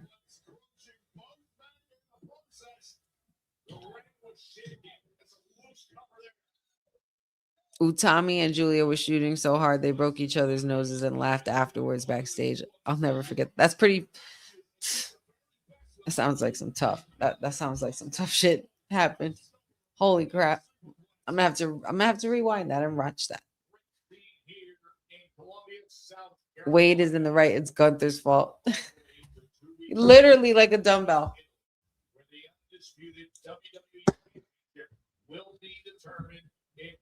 All right. 6 minutes left, guys. 6 minutes left. Who's going to get it? Royce Keys or Gunther? There can only be one winner.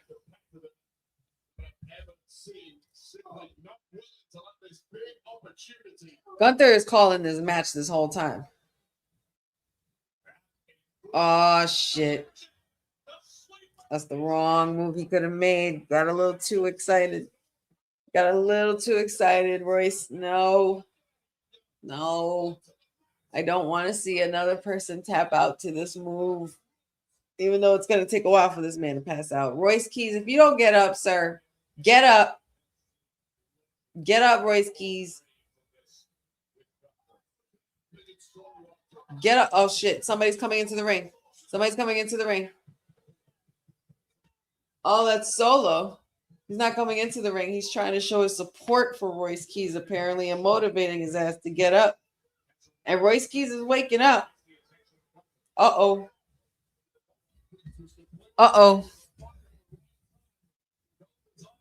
Gunther with an elbow to the back of the neck.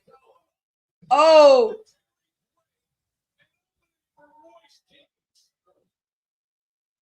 Come on, Royce. Knock him down. And these two behemoths going back and forth. Battle of the big men. Big clothesline. Jumping running clothesline by Royce Keys. This man is all heart. I give it to him. Ludwig ordering the mice packs for Gunther.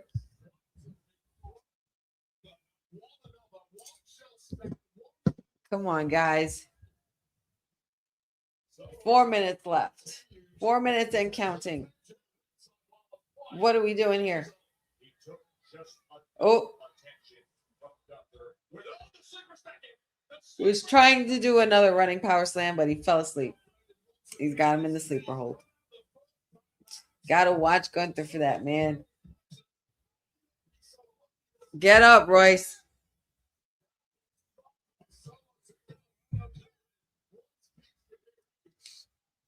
Well, yeah, Boza, because they know exactly how they at least this time, at least I hope so far they know how to book him.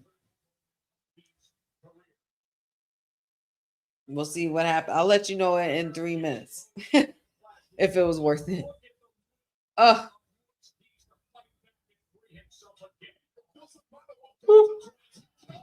Nasty chop by Gunther, but crazy takedown by Royce Keys, and he's had enough. The straps are coming off. Solo's handing him a chair. Uh-oh. I don't know if he's gonna do all that, y'all. I don't know if he's gonna dig that. No way, Royce. No way, you're not gonna do it. Hit Solo. Yeah. You threw that shit right at him, bro. Hilarious. Oh no. This comes at a cost. Papa Honey, you might have been right. Oh shit. Leveled with a clothesline. Oh my gosh. Wow, Gunther. Powerbomb. Wow.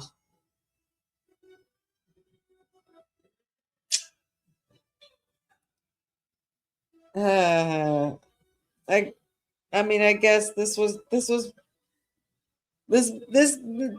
showed me nothing except one thing, y'all. It showed me that they were gonna go with Gunther anyway. But you did call that, Papa Honey. Good call. And you said it was gonna be Solo with the shenanigans. Very, very good call.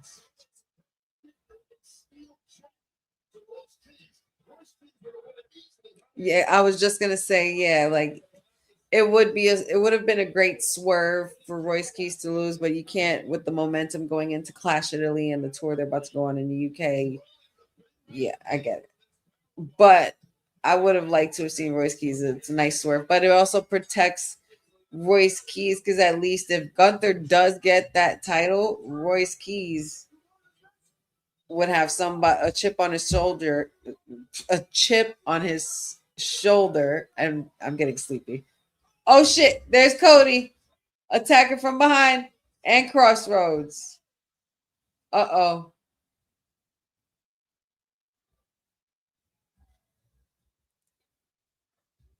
Oh, that eye's a lot better now, Cody. You looking great. Looking like your old self again. Or is that just your Homelander self? But I guess in a way it does protect Royce. So that way if Gunther does get the... Oh my God.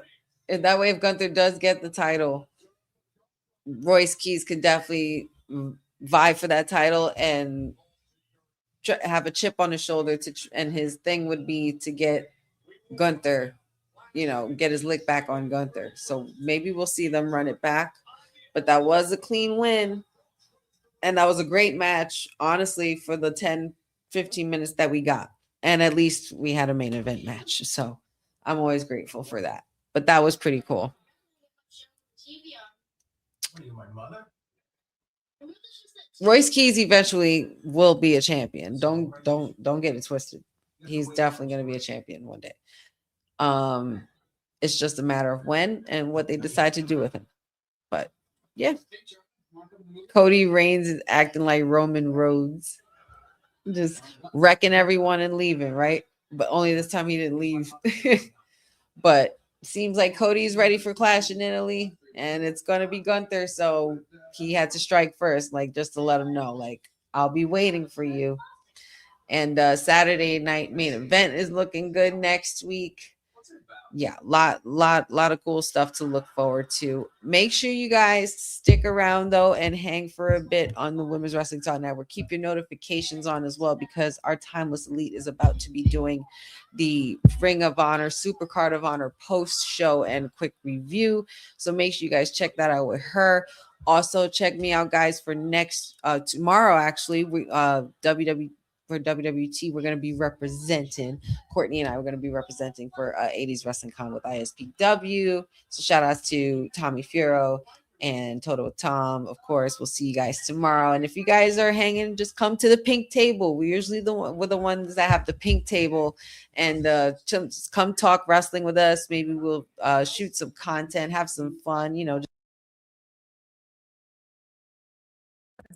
Your sweetest use and timeless elite. This thing keeps cutting off, and I hate it. But I appreciate y'all so much. Let's see. Oh, I just saw these messages here. King of Queens on Netflix coming. What? You lying, Jeffrey? Stop lying to me. Don't play with me like that. You talking about like King of Queens, like Doug Heffernan, King of Queens. It's gonna be on Netflix. I mean, I've seen the whole season dozens of times, and all the reruns are always on. What's wait, I'm confused. King of Queens. Oh my God. Stop playing with me. Oh my God. Stop. I'm so excited. That just got me so excited. I mean, I've seen all the episodes anyways too many times, but I never get tired of it. But to get Doug and Carrie on Netflix is always fun for me. I'm down for that. It's like when they just started giving How I Met Your Mother reruns on YouTube TV. Super hype about that on Thursdays, Tuesdays, and Thursdays. Loving it. But anyway, guys, I digress. Jeffrey just got me a little distracted from our fun TV time. Also, shout outs to Total with Tom and ISPW Wrestling and Tommy Furo, and of course Boss Lady for getting us in for we got our vendor table, so we're just going to be hanging with everybody there, try to shoot some content, get some really cool interviews with some wrestling legends that are going to be there. Ted DiBiase, Coco Beware, Wendy Richter, just to name a few. So it's going to be really awesome. So I'm going to be there with the Timeless Elite tomorrow. Make sure you guys look out for me on the socials, All Things Wrestling with Honey. And I appreciate every single one of you guys in the chat, every single one of you guys viewing. Don't forget Kayfabe Podcast on Thursdays, and tomorrow evening at 6 p.m. Eastern time. Got the Faction Reloaded with the crew and Professor and the gang. So I'm really, really excited about all that and what's to come. In a couple weeks, we'll be Honey Night of SmackDown. We'll then be going to 2 hours. So I think we should have like one final 3-hour celebration.